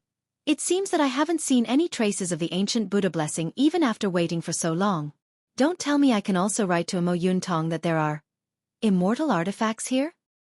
Write if you want, as long as you're not afraid of karma. Xian smiled faintly. At this moment, the two of them had reached a fork in the road. Xian looked around for a moment and randomly chose a path, saying as she walked, It's good that we didn't find the ancient Buddha blessing. If we did, what would Ci Hui and Grandmaster Gu Zhen do? Oh, I understand. Little monk, you're also coveting the ancient Buddha blessing, aren't you? Xian looked at Xiaohua with a smile. Your greed isn't ordinary. I want that immortal artifact. Xiaohua raised his head and smiled like a little fox. Xian pouted, Don't even think about it, I want it too. But at this point, Xian's expression changed. Previously, Xiaohua hadn't revealed his strength, and he was with Ci Hui, so Xian didn't care about him. But now, Xian could see clearly that Xiaohua had endless means.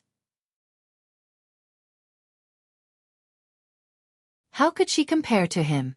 If he wanted the immortal artifact, he might have a chance. In fact, Xian even thought of some bad things. What? Xiaohua saw the change in Xian's expression and said with a smile, Could it be that you also want the immortal artifact? Instead of looking for someone? Humph. Xian snorted coldly.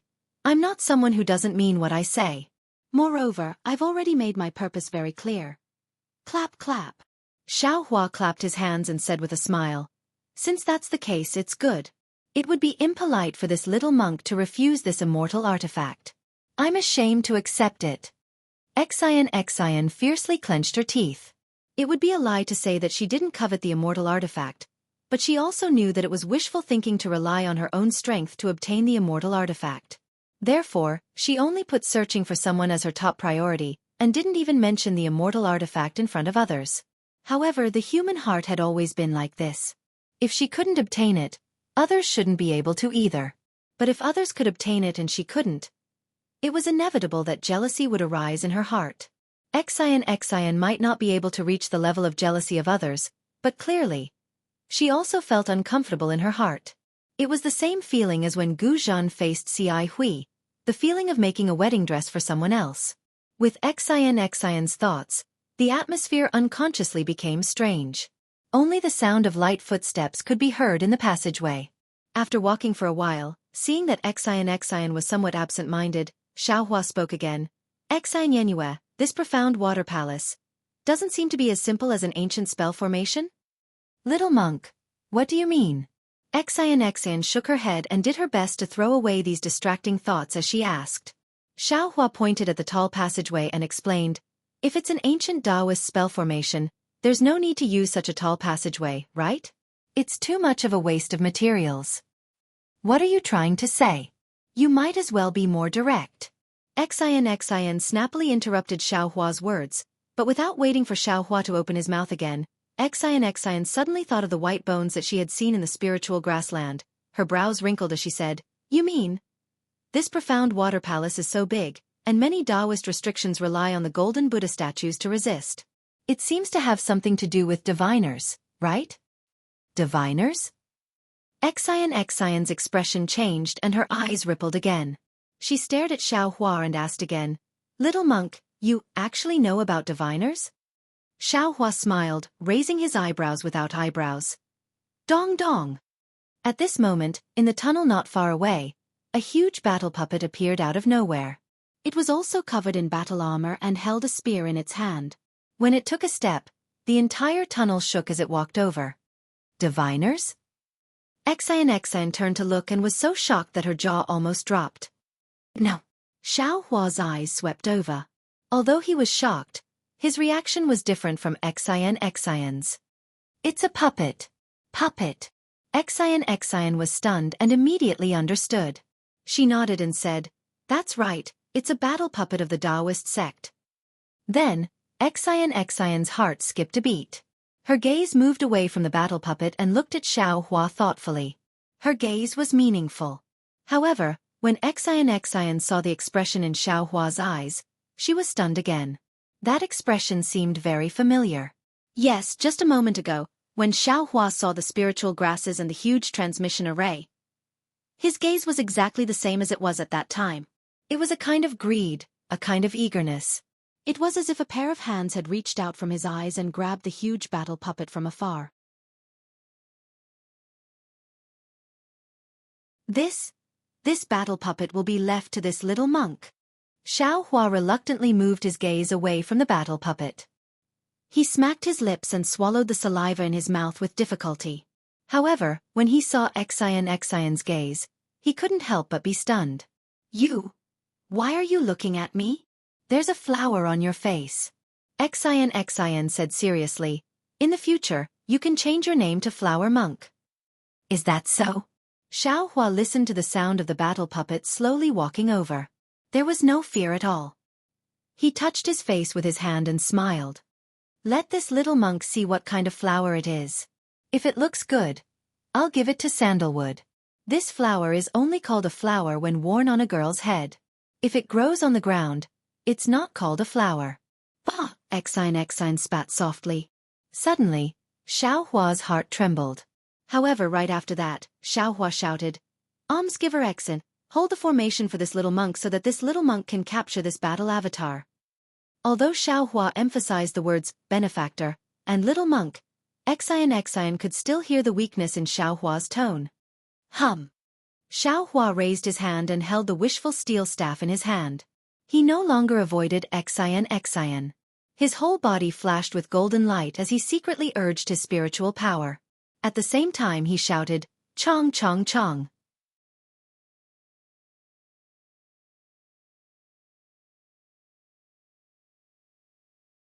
Chapter 3454.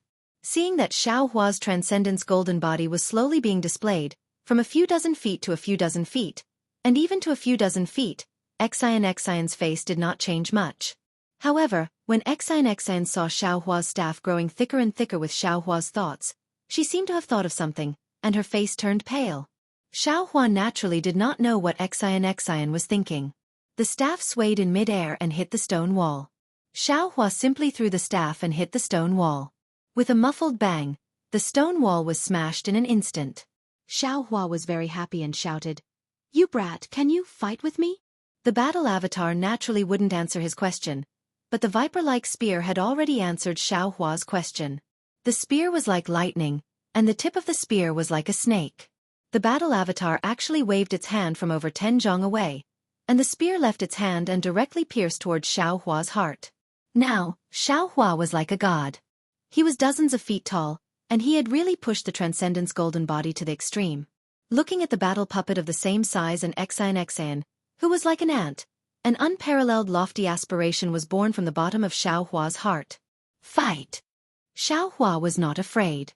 He waved the staff. It seemed to be light, but it hit the spear very cleverly. Pa! A very strange light sound was heard. The spear was hit by the staff. The spear was more flexible than a spirit snake, and the tail of the spear was slapped towards Xiao Hua's left armpit.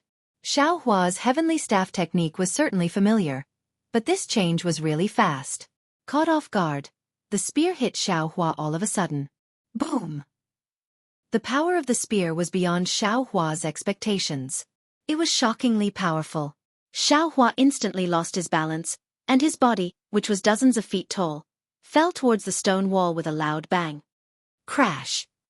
The stone wall, which was flickering with blue light, was unable to support Xiao Hua's Dharma body. It was like an ordinary wall, and everything within dozens of feet collapsed. The golden light around Xiao Hua, who was lying on the wall, flickered rapidly. The place where the spear had just struck had already caved in. Moreover, in the surroundings of the caved-in, there were many cracks spreading out. As the golden light flickered, the cracks and caved-in were healing at a speed visible to the naked eye. A bone-piercing pain came from Jin's body. Xiao Hua couldn't help but suck in a breath of cold air. He lay on the ground, almost unable to stand up. How can this puppet be so powerful? This was Xiao Hua's first thought. Then with a roar, Xiao Hua was really angry. His figure did not wait for him to get up. The wishful staff in his hand waved again, and the nearby wall was in a mess. Xiao Hua got up from the mess and waved the wishful staff towards the puppet that had already rushed over with its fists like a fighting machine. Boom! The wishful steel staff hit the arm of the war puppet as it wished, but the result was indeed not satisfactory. On the arm of the war puppet, a blue brilliance flashed and finally, it was quickly annihilated. A trace of cracks appeared on the arm of the war puppet. Xiao Hua's wishful steel staff could not even break the arm of the war puppet. It was not as good as the previous Gu Zhen. Not only that, but in just a few breaths, the arm of the war puppet reappeared, and the cracks that had been hit were healing. Seeing this, Xiao Hua was not surprised, but his eyes narrowed slightly. He was looking at the chest of the war puppet. If Xiao Hua's expectations were correct, the body of the war puppet must be supported by the spirit stone. The power of Xiao Hua's staff was only the effect of the spirit stone. Xiao Hua's current plan was that as long as the spirit stone of the war puppet was exhausted, this war puppet would no longer be the war puppet that could break Xiao Hua's golden body with a spear. The war puppet was just a huge puppet. Whether it was to kill it or even subdue it, wasn't it all under Xiao Hua's control?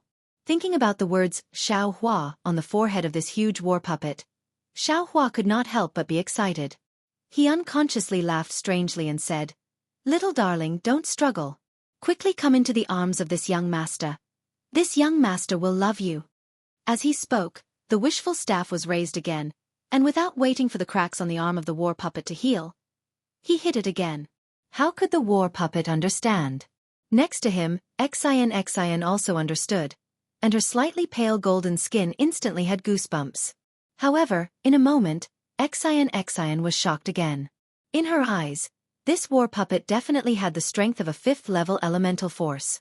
This kind of strength did not lie in the depth of the elemental force, nor in the amount of elemental force, but in the strength of the spear, the reaction of the war puppet, and even the moves of the war puppet. Xian understood that this war puppet's moves were ingenious. Each move was flawless, and the waving of the spear was a means to kill the enemy. If she were to face this war puppet, although she could defend herself with the Imperial equipment would definitely not be a match for the huge strength of the war puppet. This was the principle of the so-called one strength conquers 10,000.